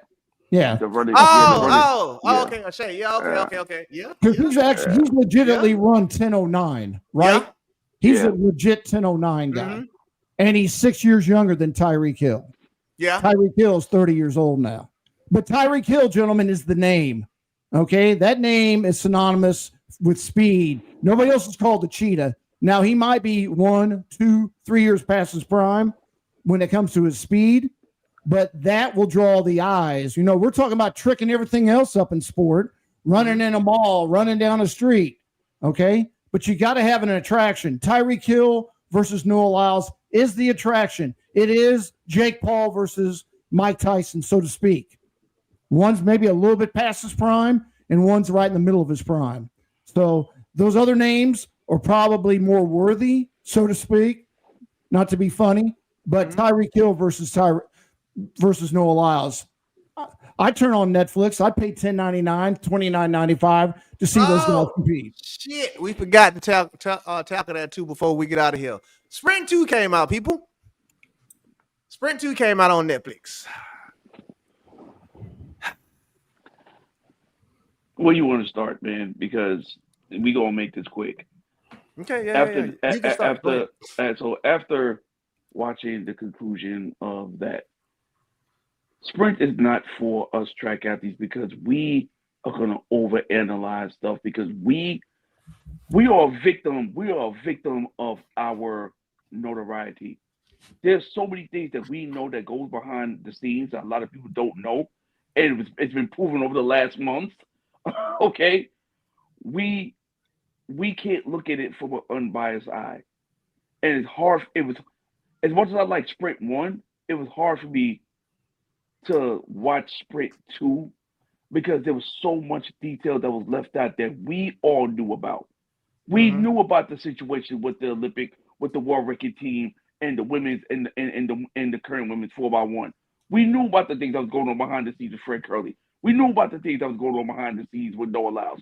We knew, so we can't really enjoy it because we're like, oh, they should have talked about that, this, and the third. a lot of things that we know that we never talked about because we know, we don't want to burn our sources or burn our credibility with anybody.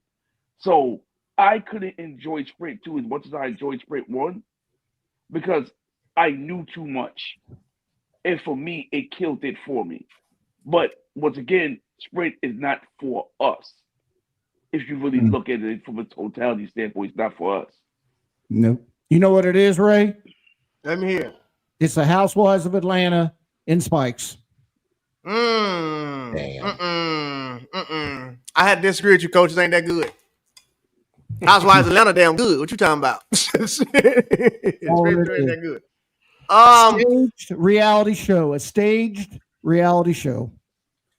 I personally, just like I said the first time, I personally can't speak on Sprint 2 because I didn't watch it. The same way I didn't watch Sprint 1. And my reasoning for not watching it is the exact same thing that Coach just said. I'm not going to be able to enjoy it. It's not going to entertain me. Meaning, if I watch Hard Knocks, I'm going to be entertained. But my NFL people is like, nigga, that ain't nothing. You should see the fight that they didn't show. I didn't see that. So it's entertaining to me now. You know what I'm saying? That's the thing with Sprint. It's like, I didn't watch it because I literally can't get entertained because I'm going to be exactly what Coach Lamont just said. I know the shit that you didn't put in here that would have probably been even better. So I'm going to be looking for that stuff. So for me, it's going to be hard. Now, based on the feedback, watch this though. Based on the feedback from the people, at least in my gym, that did watch it, they enjoyed it. I'm not even lying. Like, they enjoyed it. Like, anybody I asked that, they're like, hey, man, yeah, I watched that Sprint season 2. That was pretty good. You know, that's what you guys go through? Fuck no. but in my mind, oh, yeah, you liked it? Good, cool. So from a outside standpoint, I think the outside world actually liked it. And the reason why they liked it is because to them, it's brand new. It's never been seen. So you can't, it's almost like you can't hate something that you don't even know what it is to hate. You can't hate. You either like it or you love it, but you don't know enough about the sport to actually make a decision on if it was good or not.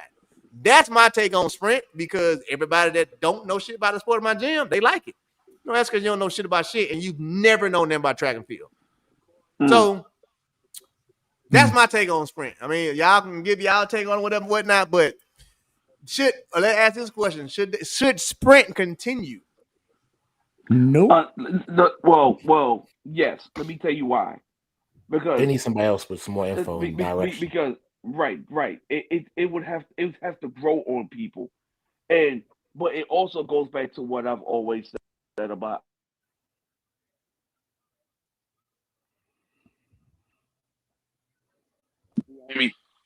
My bad, my phone was ringing. It goes back to what I said about our community. Coach Leslie, this has nothing to do with you. We are the only community that claim that we don't like drama and trauma, but we are engulfed in drama and trauma. See, we want to see all the drama and all that stuff, but claim that we don't want no drama. Now, do I think they need to go a little bit more in depth? They should have spent a little bit more time talking about the debacle on the men's 4x1. Why was that situation? Why did it come to that point? You know what I'm saying? How did it come to that point? You know what I'm saying? They need to start talking about, okay, they should have spent more time on Tobago. They should have spent like they spent a lot of time on Noah, and I understand why. But you also got to remember that the reigning Olympic champion, who's been left for dead and clown for the past 3 years, came back and ran his fastest time he ran since his Olympic title run. Then you got all the. Then you got. I think they did a good job on Kashane. I think they could have did a little bit more with Oblique. But they should have spent more time with Fred. Because Fred didn't make the world championship as the reigning world champion. Not reigning world champion. Yeah, reigning world champion. They should have at least spent more time with Fred. You know what I'm saying? You could tell they edited so many things out. And it just looked like someone just got sloppy, just put a bunch of stuff together and called it a gumbo documentary. That's what it was. It wasn't streamlined good enough. You know what I'm saying? That's just me. Here's the issue, okay, with that. if you actually go and look at the producers of Sprint, okay, the EPs and the producers of Sprint, and if you look at the bodies of work that they've done, I hate to say it in this manner, but we got what we got because of the people who did it. It's not like we had Jerry Buckheimer. I already looked up who were the producers of Sprint. It ain't like one of the producers, he ain't even own Rotten Tomatoes. You know what I'm saying? And then the main producer, he got a bunch of what you would consider like C-level movies that nobody and documentaries that nobody's ever heard about. So I think where we missed that, it isn't track and field's fault per se. It's in the people who produced it. And maybe whoever idea wasn't on track side to have it done, that was the budget that they could hire. Because guess what? If you go hire, I hate to use Jerry Buckheimer, but he just who he is. That's the man who did CSI. That's the man who did Law and Order. That's the man that does Bad Boys. If he does Sprint, you ain't gonna see none of that shit. You gonna see the drama. Cause that's what that man do. Like he sells you on drama. I think we lost only because of the people who are behind the production of it and who produced it versus track and field itself. I'm gonna take us out of it on that aspect. Like, well, in reality, it ain't our fault because it's the people who really put the shit together. That's just my take on it. So I'm gonna leave track and field alone about it. Like, well, y'all didn't produce the shit. Y'all should have probably let us produce it. Cause y'all had let RaesTake produce it. Oh Lord, y'all had let RaesTake produce any version of Sprint with Coach Lamont and how he be getting us in all this trouble with relays and shit. Oh man, ain't no way in hell you would have told me what if we had to produce it. It probably would have been no track at all. It'd have been all backstage. Like track. Wow. Man, track. Shit. We've been to produce backstage content. Here's what you want to see. You could have had your camera crew in all of the hotels for each meet and would have had way better content. What? Yep. Probably would have had an award by now. Like right there. Plug the camera up in the lobby. Here's what you're gonna do. Oh. You're gonna plug it up in the lobby the day before the meet and the day after the meet. And then just catch the reactions. And then put little small cameras behind like the bar and the seats so you can hear the little small conversations that the agents and the athletes be having. That's your housewives, Coach Lester. It's in them little circles. Then they ain't catching that shit. Listen, them conversations with coaches and the agents at the bar around 10, 11 o'clock at night. Oh, Lord. True. Yeah. Y'all ever seen House of Cards? Shit. That's what we had. We get that. That's real politics, people. All right, y'all. We had 3 hours and 3 minutes that we had to come and give y'all a show because we felt like it was time for y'all to see our faces. We knew that y'all was missing us because everybody was saying it. So we had to, and actually we got to give the white man credit per usual. He always makes everything happen. It was actually the white man that said, "Hey guys, we need to have a show for Thanksgiving because that's what we do around here." And we were always like, you know what? You're right. We need to do that. So y'all have Coach Lester to thank for that because he made sure that we did what everybody else does and have a holiday special, which means we will probably have another one, according to the white man, coming up for Christmas. Very right. See, told you. Told you. I'm trying. Look here. You can't make it in America without having a white man on your team. Coach Lester, that's our appreciation for you. These are just joke, people, in case this is y'all first time hearing the show. All right? These are just jokes. We're not being serious. Coach Lester, you got anything with these folks before we get out of here? No, I'm just appreciate the credit. And like I said, I think our people deserve to have us come back for the holidays, hear what we have to say about the topics du jour, so to speak, over the last couple months. And we got another month to see what's going on. Maybe our next special will maybe be a little more football centric. Yeah. I hate football. No, I don't. I'm a Baltimore Ravens fan, and that's it. That's it. You're not. No, you're not. That's it. I do not like football right now. Listen, Auburn University. Auburn. Thank you. Exactly. That's why I was like, I don't want to watch football. Auburn suck. Cowboys suck again. Like, I just gave up on football this year. I completely gave up. Like, I don't even. And then add misery to insult, I was introduced to Prize Picks. That made it even worse. You know how much damn money I done lost on Prize Picks? I'm not going to tell y'all, but it's a lot. It's a lot. And for some reason, I'm a bit real fast and we're going to leave.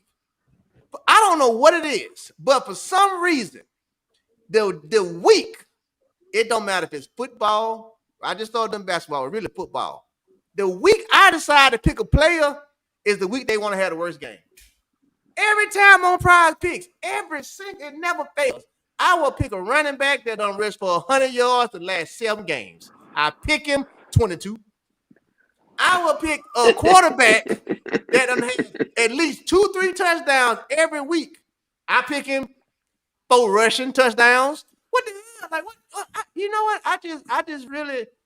That's why I'm mad at sports right now. Right. You know what I'm mad? You know what I'm mad at? I'm mad at the Baltimore Ravens. Let me tell you why I'm mad at the Baltimore Ravens. Well, why is it, Jay? What we do? No, first off, let me tell you why I'm mad at the Baltimore Ravens. Because the Baltimore Ravens should have picked up Daniel Jones. Huh? Because what? Let me Wait a minute. Hold on. You don't have to. Hold on. Great. Let me explain why. You're gonna have to. You're gonna have to explain this one. Because there's somebody on this panel who don't appreciate his 2-time league MVP. So I want him to get hurt out for the year, and Daniel Jones is there because he don't appreciate Lamar Jackson. Oh, okay. I see what you did with that. I saw what you did with that.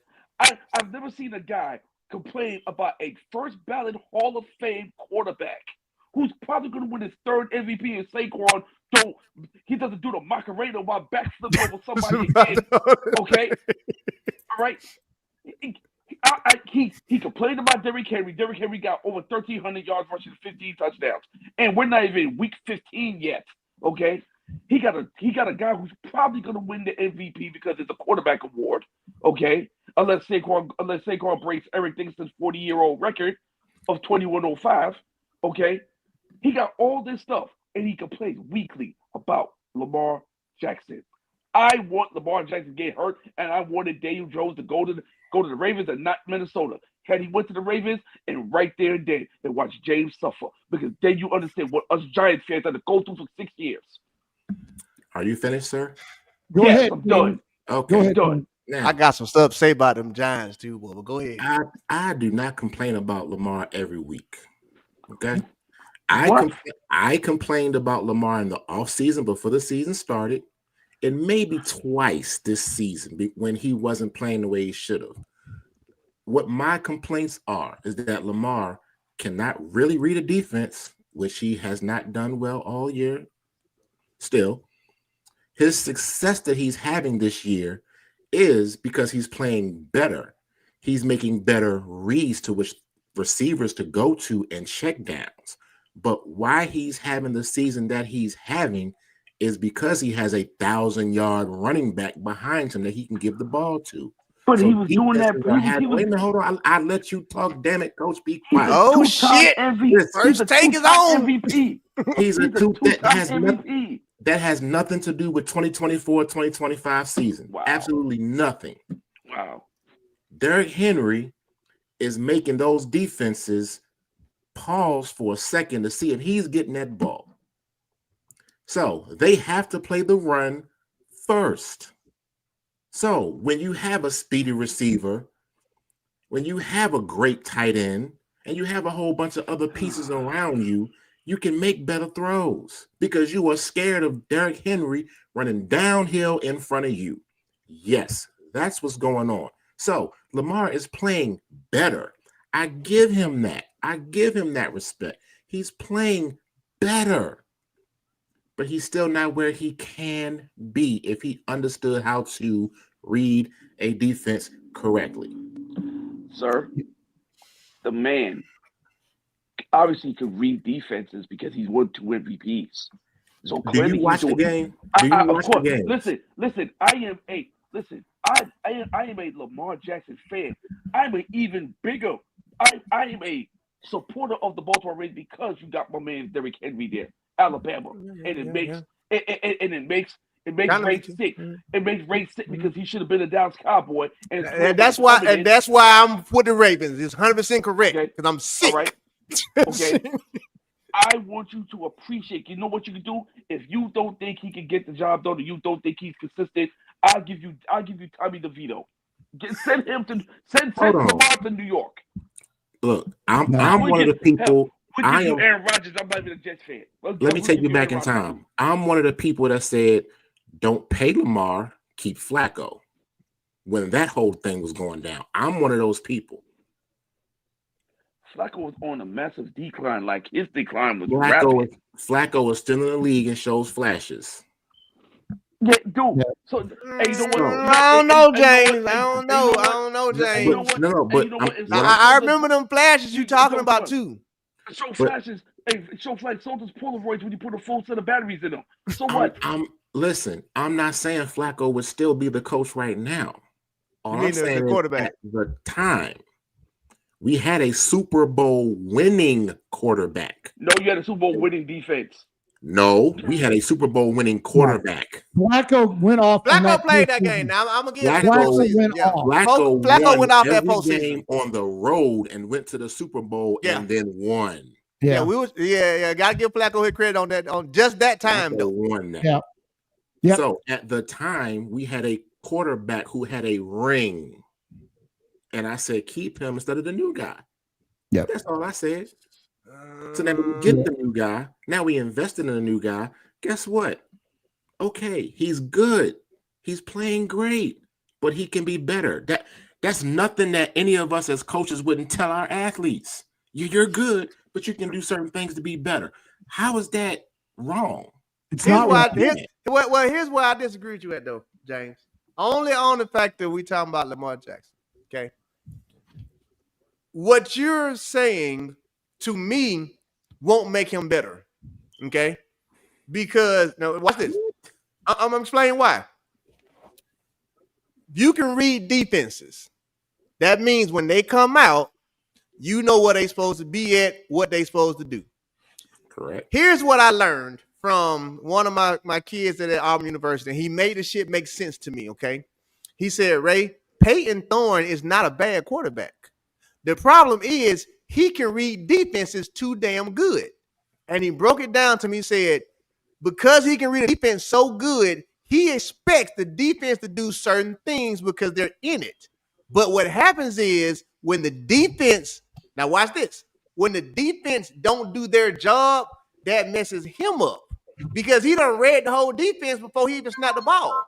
So now if you got a secondary that was supposed to do something and they messed it up, now he messed up. Now that got me thinking of people like Lamar Jackson. Lamar Jackson's gift is the fact that he can make shit happen. Meaning I don't know where the hell they in. So let me run around into a circle and find somebody open. That's his gift. If you make him a smarter quarterback, you damn near gonna take his gift away from him, which is to be able to make plays happen. Now, if it wasn't Lamar Jackson, I would agree with you 100%. But again, that's like Michael Vick. Do you want Michael Vick to sit in the pocket? Not really. No, you don't want him to do that. You want him to move around. Do you really want Lamar Jackson to be a pocket passing quarterback? Not really, because it ain't his strong point. That's just where I'm at with it, because like if he learned to read the defenses and watch this, to me, that's why I look at Aaron Rodgers different now. You know defenses so well, you know routes so well that you're throwing that ball off of a timing because you expect this to happen. And because it ain't happening, it making you look bad. Lamar can't get into that position because he can't even damn read it. So he got to find what's going to work. That's just what I think about it. He got to find what's going to work because, to your credit, James, he can't read the shit no way. And then when he try and read it, he messes up. He's a great improviser. He's elite at improvising. I give him that. But there are a lot of cases where, and not so much he needs to read the defense in an outstanding way, but you need to be able to read a defense to know the guy that I'm running on this corner route is about to be open because they in this certain defense. Mm-hmm. if you can't do that, that's a problem for me because I'm looking at more than just your stats at the end of the game. You need to be able to say, oh, this corner route about to be open, snap the ball, touchdown. But you scrambling around and you run away from that, and now we have fourth down, we got a kick, but we got a punt. Yeah, I've watched. They're 8-4 this year, James, and I've watched probably 10 other games from start to finish, and probably 8 to 10 times in those 10 games, there's a play made, and all I do is think about you and said, "That's what James is talking about." He'll see that first read, but it's the second and third read that he needs to naturally go to, and Mahomes does it too. They get out of the pocket, they want to improvise, but we're used to Aaron Rodgers, Peyton Manning, first read, second read, third read, but their instincts are not to do that very much. I mean, that touchdown pass to Bateman last weekend, that 40-yard flag route, that was a thing of beauty. That was his first read. Okay, well, I'm gonna ask both of y'all this then.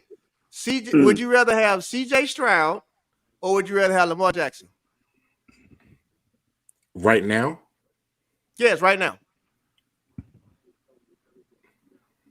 Well, I mean, I would pick Stroud for different reasons, though. I would pick him for different reasons. I would expect you to pick Stroud because Stroud does what you're saying, and that's what Nico is kind of getting. I ain't gonna say upset about, but he's like, run, like you can run, so do it. But that's what they're saying about him. He goes. That's his good thing and his bad thing. He gonna sit there and go first read, second read, third read. Shit. When it's really like you could have ran after the second read, you getting sacked because you went 1, 2, 3, but you got the capabilities of taking off and getting 7 yards if you stop after the second read. So that's why I asked that question, because it's like, well, what do you really want? Because you putting a quarterback you shouldn't have got sacked, CJ. You got sacked because you went first read, second read, third read, and then tried to go back to first read, ain't the second read, I'm gone. Jalen Hurts, to me, is the only quarterback that would do that. Jalen can read all 3 times, but he also can read 1, 2, I'm gone. I'm not even waste no time. I'm going to go this way and run. And that's my thing with Lamar, too, because he'll look, and then he'll say, okay, that's not open, and he'll try to scramble and look for something else down the field. It's too late. Just go. I give you that. Once you don't start that shit, it's too late. Go. If any defense sends 4 at Lamar, that means you got 7 people backing up in the coverage. Mm-hmm. If you look, that's not there. You got 4 people right here. You gone for 8 yards. Every time. Lamar's problem though is people like you, and y'all have confused him. Meaning, you want him to throw the ball, but what he's not understanding is y'all want him to throw the ball from the pocket. That's why he will run around instead of run and get the first down. He gonna still try and throw it because everybody said you need to be a throwing quarterback. I think that he misunderstood that shit when y'all was saying he need to be a throwing quarterback. Like you saying, learn the defenses. He hearing throw the ball more than run the ball. No, I think that possibly could be, at least that's what I see. I see him trying to make everybody happy. Like, well, they say I need to throw the ball more and start running. But running is my gift. So let me run left to right, then throw the ball. What I want him to do is be a better decision maker. Yeah. Know when to run, know when to scramble and throw. Because a lot of times it's a situation where he doesn't make the right decision in the right moment. And I know that's kind of hard to say because you don't know at that point which one you should do, maybe. But there are times when it's like, how the hell did you miss that? Sir, there's no such thing as the perfect. There's no such thing as the perfect QB. You're looking for Jesus. Okay. No, I'm not. That doesn't exist. Brady makes mistakes. Peyton makes mistakes. Patrick Mahomes makes mistakes. Okay. Watch this. Lamar Jackson, obviously, okay, look, put it like this. It could be far worse. It could be far worse. You can have what we got in New York. You can have what we got. Well, you can have what my second team, because I was a Bo Jackson fan, so I love the Raiders. You can go through what they're going through right now. You're nitpicking stuff, and it's crazy. You sound like Skip Bayless right now. Okay, he won 2 MVPs. He's about to win a third. Dude, the man is doing what he got to do. You know what needs to happen? His defense needs to show up. Guess Football's what? the ultimate team sport. And no, don't say Baltimore's defense is showing up, because no, they've been lapses in their defense. Let me explain to you. Let me give you let me break it down in a different way. Can we all agree that Shaquille O'Neal is one of the best basketball players and most dominant centers and ever played the game? Hands down. Okay. What's the one thing that everybody says Shaq needed to do to be the most dominant player ever? What would he learn how to shoot a goddamn free throw? Shit. No, it's more than that. Now, but okay, but let's just stick with free throws.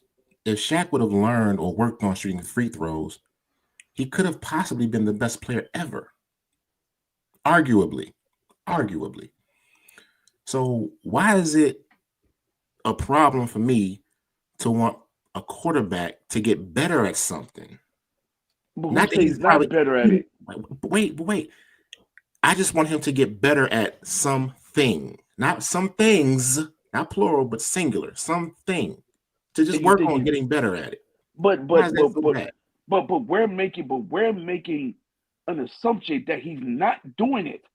Okay? We can watch and see that he's not doing it. Sir, there's a reason. Listen, the NFL defense is not about plays, it's about schemes. The NFL defense is about schemes. Okay? There's a reason why when you go to the Super Bowl, you see schemes that you've never seen before. There's a reason. When you get to the playoffs, you start seeing defensive schemes that you've never seen before, i.e., offense scores, offense wins games, defense wins championships. It's schemes, bro. Listen, nobody thought, outside the stupidity of not giving Beast Mode the ball on the 1 yard line.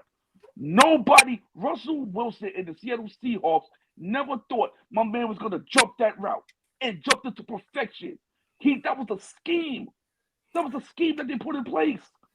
So you can't sit and say he's not doing anything right. He's doing everything right. You think he want to go there and suck? Shaq purposely didn't practice all free throws. So that's a bad comparison. He purposely didn't work on his free throws. I highly doubt Lamar Jackson's like, you know what? Screw this. I'm not going to work on reading game. I ain't going to work on reading defenses. I ain't going to do that. Come on, bro. Be for real. Come on, man. You want Joe Montana. No. So let me ask you this. Did the NFL defenses start changing their schemes when Lamar Jackson came into the league, or were they scheming before? Dude, they scheme all the time, but there's always different defensive minds. There's always different. You're going to always evolve. It's no different than track and field. When we went from running miles as preseason, now we start speed the day we get into practice. Everything changes.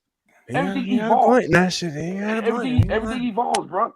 So you just gotta be. Listen. It can be a whole hell of a lot worse. Okay, you can have everything evolves. Why isn't he evolving? But oh my Jesus Christ! Why can't like I said?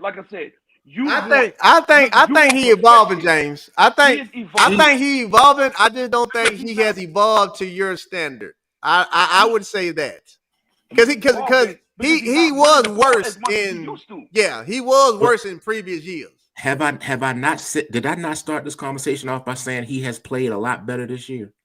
Did I not say that? You did say that. You didn't but say my only gripe with him is that he cannot read defenses well. But he can read defenses well. Dude, you were asking a person to sit back there with a whole bunch of men that aims of taking your head off to make a split decision in 2 seconds. And sometimes the receivers don't run the right route. How about this? Because football, everybody got to be on the same page. What happens if the receiver gets rerouted? What happens if the tight end gets rerouted? What if there was a play where the running back was supposed to do a wheel route, but the linebacker picked it up? James, I got to jump in and say that he got a damn good point, because it could not be that Lamar can't read the defense. It could be that the receivers, they can't read the goddamn defense, get in the right route or the right position to help him look good. That could be it too, James. Now, it's a team thing. Like I say, that's what I learned out at Auburn. Sometimes it ain't always on the quarterback. It could be on the receivers. It could be on the receiving coach. It could be them. And then you also hold on, I ain't mean to cut you off, but I want to drop this little thing I learned too down there. It could also. I love when I sat there and talked to him because I love football, but I've never had a chance to like interview somebody playing football. He broke it down into a understanding to where it's like you can't look at the players, okay? Because James, you might be saying I want him to read defenses better. It could be a possibility that the offensive line coach ain't coached his lineup good enough to where he got time to even be able to read the defense. It could be a fact that the receivers coach ain't doing his job right to where it's gonna benefit Lamar.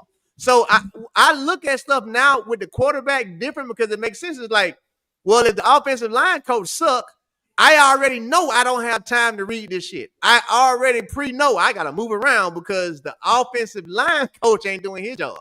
Or it could be a situation where it's like the offensive line coach is saying, I can't ask my lineman to hold up more than 3 seconds, meaning in the NFL, you only got 2 to 3 seconds as a lineman to hold somebody. If the receiving coach ain't teaching his men to get off the line properly, now Lamar got to do some other shit. So we can't just say no more Lamar got to read defenses. It's more of a, well, why isn't he able to? Is he being given the opportunity and the time to be able to do that? Watch this, and I'll be done with it. Tom Brady was great because of the line. He knew he had time. He had confidence that you're not going to get to me. Like, the minute they snap this ball, this New England line, good luck getting back here. So I can be a little more patient. I don't even got to think fast. You ain't getting back here. It could be that with Lamar. Like, no, I've never had the opportunity to sit still and actually think because my damn line ain't giving me the chance to do that, or my receivers ain't giving me the chance to do that. So, and I go another step further. Everyone tried to blame him for the AFC title loss. Dude, Greg Roman them stopped running the ball. They went away from what got them there. And you know why? Because it's about schemes. Kansas City knew he was going to run that ball. They knew he was going to do it. So guess what? They put him in the pocket. They took away everything that he was doing all year that was successful. And that was the end result. And so it not only did it make the defense job easier, man, you're able to send 6 men on the blitz because they know he ain't gonna run the ball. And he didn't have any wide receivers out there that was able to separate and do what he needed to do. Because I think one of them dudes St. Paul was hurt last year. One of them guys was out last year. So my thing is this: you have to sit back and you have to you want this man to. You're comparing him to Tom Brady because that's what everyone is doing. No one's going to win 7 Super Bowls. I don't think any quarterback's going to win 7 Super Bowls in our lifetime. We're going to be dead by the time somebody else comes that close to doing it. Okay? You can't do that. The man has a certain skill set, and when he's done, he's going to be a first ballot Hall of Famer because you cannot tell the story of the NFL without talking about him. And he's doing his job. Everybody else, football's the ultimate engine. If one piece is not on point, the car's not going to work. So they all have to be in sync. Football is the one sport where everybody got to be on the same accord, man. And the coaches down to the athletes, they all got to be on the same accord. And I know that from being at Alabama for 2 years. Yeah, yeah. Can I get my uninterrupted soliloquy? Go ahead, because I got a question I want to ask that somebody else had asked too. Go ahead. So now I agree with what a lot of you just said. Quarterback gets the ball, he got about 3 seconds to get that ball off before someone's grabbing him, trying to sack him, or he needs to take off. Lamar gets a lot of good time because, like Coach Torres just said, we actually have a pretty good line. The problem is Lamar is a great improviser. So that means when the pocket breaks down, he can either A, scramble and look for someone else to make the pass, or 2, scramble and take the hell off and get some yards downfield. Now, here's why Lamar has had so much good success this year. This is just what I've been seeing. He has a great line. He scrambles. He makes time. He goes out the pocket. He looks for receivers downfield. Anybody that knows anything about football knows that DBs can't cover for more than 3 to 4 seconds. After that, somebody's open. And Lamar does a great job of finding the open person when he scrambles and improvises. That's great. He does a good job of that. He's outstanding at that. What I would like for him to do is understand when he steps to the line and looks around. Oh, they in cover 2. Oh, this is cover 3. Oh shit, they about to blitz. Let me get my hot route. think he don't do that. I don't know, but James, you got a question that you got to answer. That's Somebody crazy. asked James how QB who won 75% of his games starts leading. You keep looking at stats. I'm watching the goddamn game. You can't be watching. Don't the game, talk man. to me about stats. Watch the game and look for people that are open that don't get the ball. Look for him to make the wrong decision sometime. That's all I'm saying.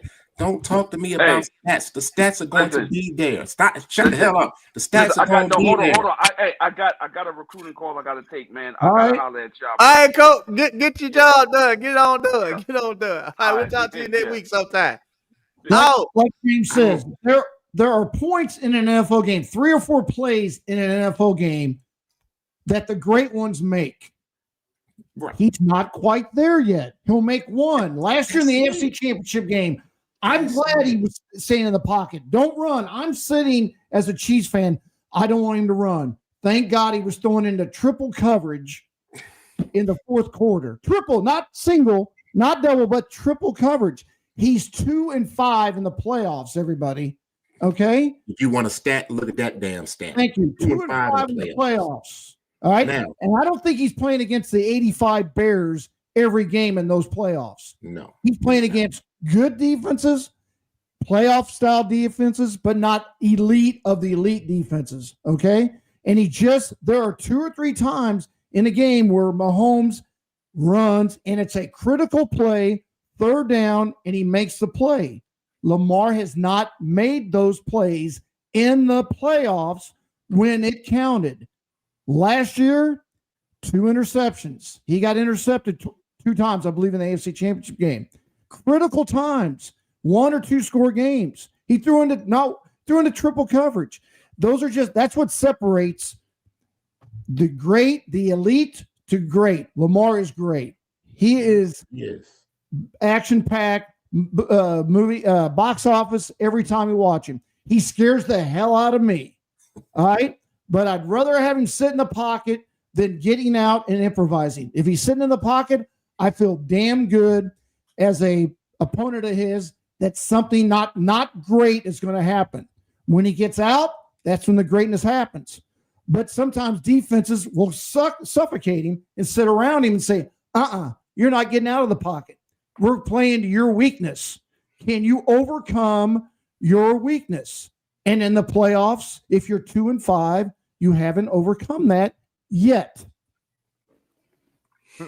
So let me tell you one of the best passes I've seen Lamar throw.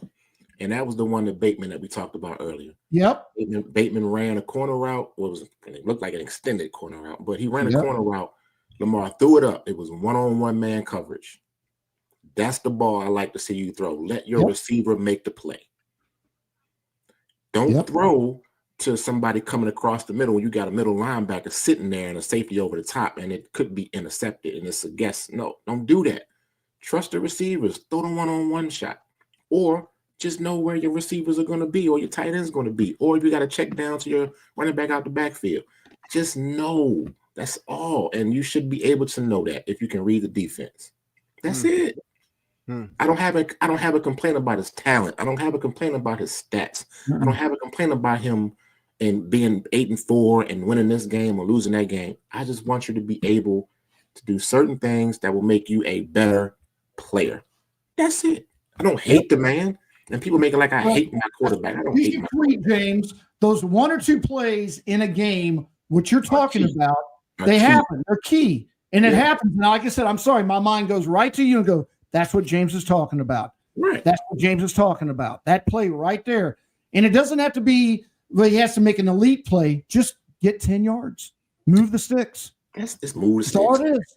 That's the difference between him and Mahomes right now. Mahomes makes those plays and moves those sticks and makes those first down. That's really the only difference. Mahomes makes those plays. He's instinctive enough. his instincts, I think we all can agree, are better than Lamar's instincts. Well, that's not fair. That's not fair because Mahomes' instincts is better than any NFL player has played quarterback.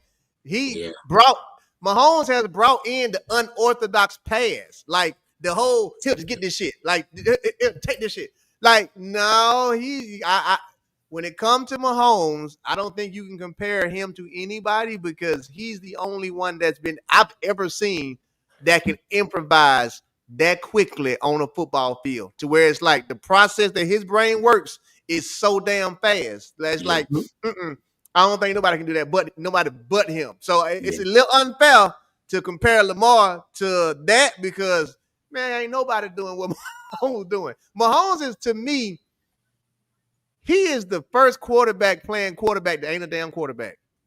He is a legitimate football player. He is a legitimate. I just play football and we playing pickup, and I just decided to play quarterback. John because Elway, the shit he do is like, bro, what are you doing? Right. That ain't even no. Well, I mean, Elway was like that. John Elway sees the game is way different. He sees it different, and I think he's looking at the game like Neo looked at the Matrix. That's what I think he's doing. That's the way you look at it. I agree with you, Coach Lesser, on the Elway aspect Elway of it. had some of that Elway did, but he still was like a quarterback doing it. When I look at Mahomes, nothing about him says quarterback. Like when he dropped back, when he moved, nothing about him says quarterback. It says I'm really a football player who just decided to be the quarterback. But I'm not doing no orthodox quarterback shit at all. I don't even lift my leg right. Yeah. I don't even call shotgun right.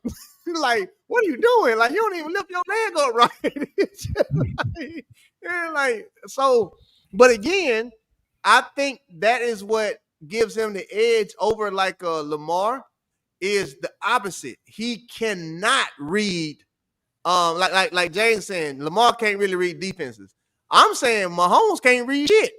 He just, like James say, he just see the game in a way that none of us can see it because it's like, how did you, first of all, see, not only how did you see that, how did you know to do it this way to make it even work versus let me get back right here in my position. Like, no, you saw that and you just did some shit like this. Like, here, get that.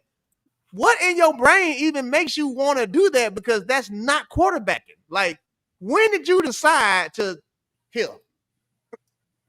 And he was the first person that really started making that like a, however I'm going to get the ball to you, I'm going to get the ball to you. Yeah, like he ad-libs like no other. Like, but again, that's why Andy Reid has so much success because he has a quarterback out there that's just like, we going to win, period. Damn what the defense doing. Kelsey, you just do some shit and I'm going to look for you. Like, I ain't reading the defense. Just run around until I see you, and then here you go. Like, so I don't know, man. Like, I don't know. Like I say, I've been a Lamar Jackson fan since Louisville. Literally, like I have been a fan of him since college just because I like the way he approaches the game of football. He's not that good, but he plays great.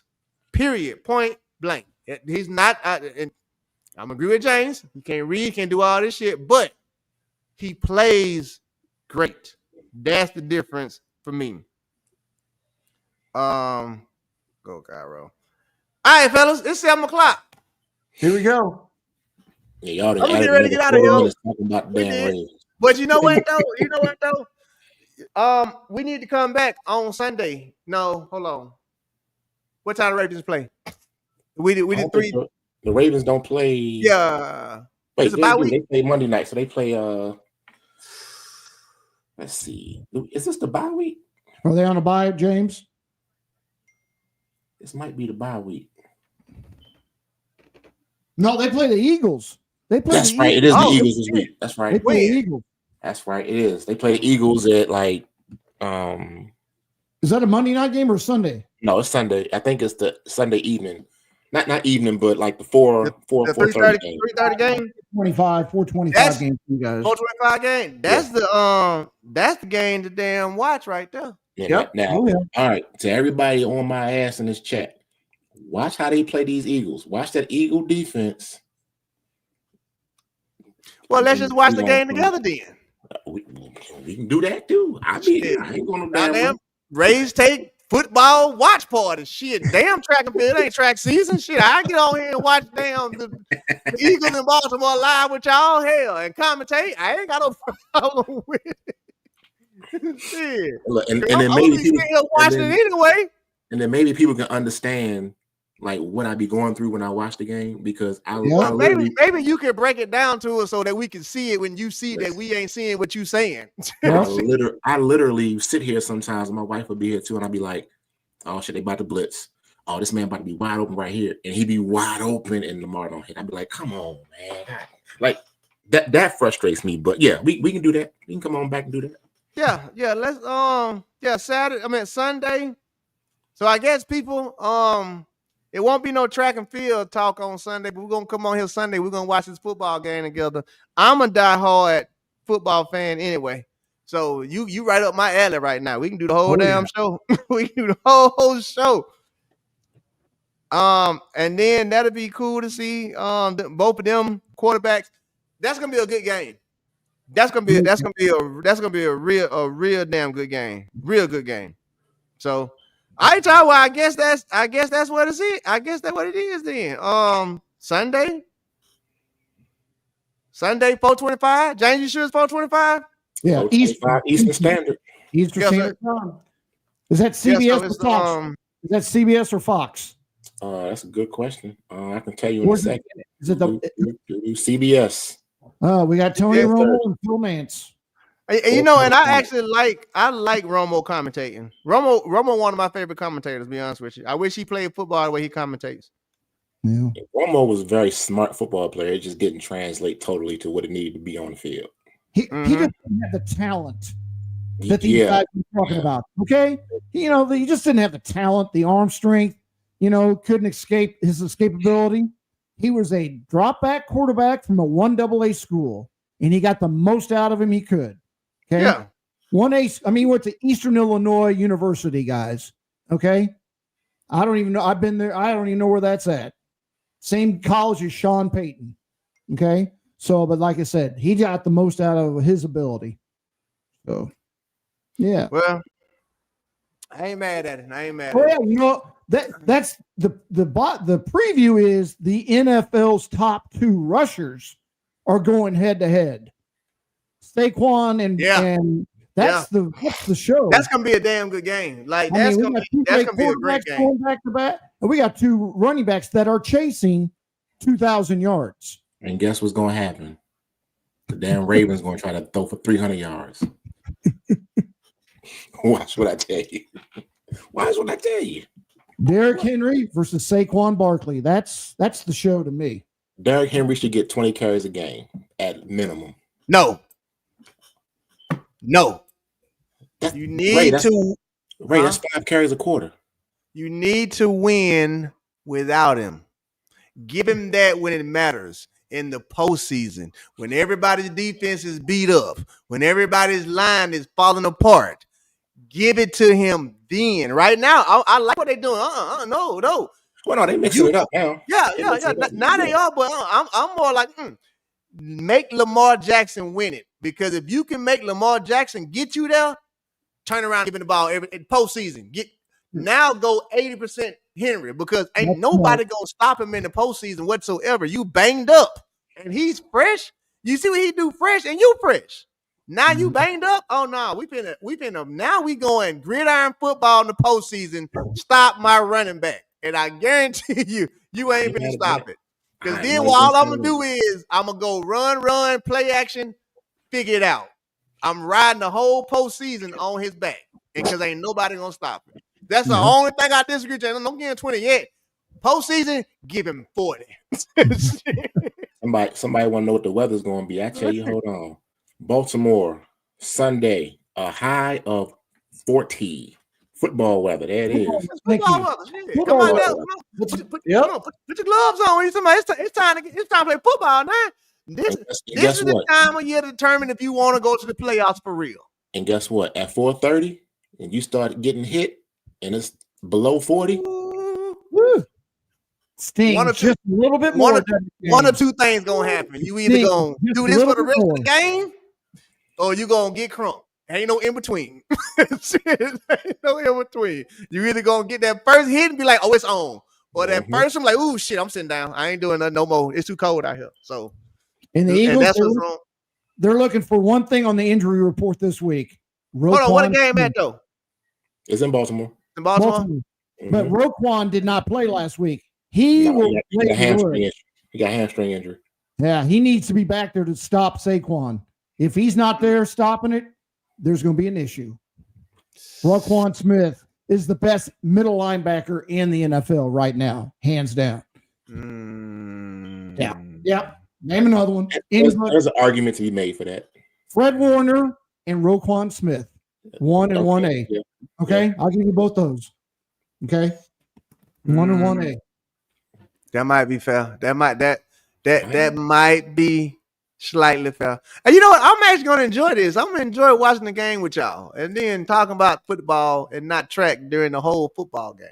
And y'all gonna hear me crying and screaming about my damn prize picks. Hey, I'll be watching the game and somebody be scoring, and I'll be like, "Fuck!" My people be like, "What's going on, man? You done messed up my damn board." James, maybe you can give Ray a little bit of our football knowledge before he puts down his hard-earned money. Oh no, I'm gonna tell you. No, I'm gonna tell you what goes on with my football knowledge. I will forever pick Derrick Henry for more. I will forever pick Lamar Jackson has only messed me up one time. He's always going over. I will forever pick. That's why this game, I'm going to make money this game, because I finally got the two teams that actually I hit with playing each other. Every week, I'm going to pick, what's his name? Jalen Hurts, because he's always at 0.5, which is one touchdown. I'm going to pick Jalen Hurts for the more, and I'm going to pick Saquon Barkley for the more. Those four don't let me down. It be the other people, like, I'm going to say this, and then I'll be done for real. The Cowboys are so damn sorry. They are the only team I've known that can be so sorry to where they will mess up your prize picks for the other team because they're so damn sorry. When we played against Houston, right? I took CJ Stroud at halftime for the over. Okay, the over was 98 yards. That's reasonable because the first half he only thrown for like 80 something. That's reasonable. First drive he come out 69 yards. Right? He gonna hit that. Damn Cowboys. So sorry. He gets to 80. It was 87 yards. This is when I literally gave on the Cowboys. I said, "How you so damn sorry to where you affecting other people being great?" The dude only needed 13 yards for me to hit, right?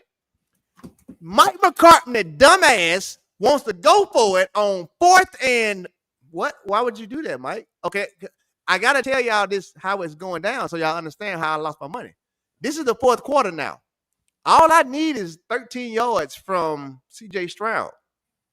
Mike McCartney and his Cowboys are so sorry to where when they got to halfway down the field, they went backwards on 3rd down and it became 4th and 26, right? Mike McCartney decides to go for it. Mike, you just lost 2 linemen. You have 2 rookie linemen in there, and you're going to go for it on 4th and 26. What happens? They go backwards. Why? The 2 damn linemen you just put in here for their first game, the defense blew right past them. And then guess what happened? Now, CJ Stroud has a short field. That was the second part. Here's the first part. They so damn sorry. If y'all remember that game, that's when Bennett got the sack and the fumble and ran it in. And I'm sitting here like, I just need 13 yards. Like, that's it. Okay. And now Mike McCartney gives them the ball and they up. So all he got to do now is run the clock. I say, how you so damn sorry to where you can't even play football right, to where that's how I lost. All you had to do was punt the damn ball. He gonna get 13 yards, but nope, you won't do that. 2 drives. They didn't get past 50. That's why I can't stand them damn Cowboys. Not only can you not win, you is messing up other teams when they try to help people win money. Don't get me started on these damn Cowboys. I'm done talking about these Cowboys. I swear to God, I am. Sunday, we ain't watching no Cowboys. We will be watching the Eagles in Baltimore game together, people. This is going to be some track and field shit that's never been done before. So we need all of y'all to come on in there because we know a lot of y'all are football fans anyway. And if you're in Europe, you should definitely come on so that you can see how we commentate real football. Yes. I said it. It ain't soccer. Damn it, it's football, right? Ain't cricket. Football. Hey, I say put your parlay. Man, look, if I put my parlay in there, whatever my parlay is, go the opposite. Then split it with me. Go the opposite and split it with me. All right, y'all. It has been wonderful. Happy Thanksgiving to both of y'all. Happy Thanksgiving to everybody out there. And guess what? We'll see y'all in a couple of days. We is out of here. See ya.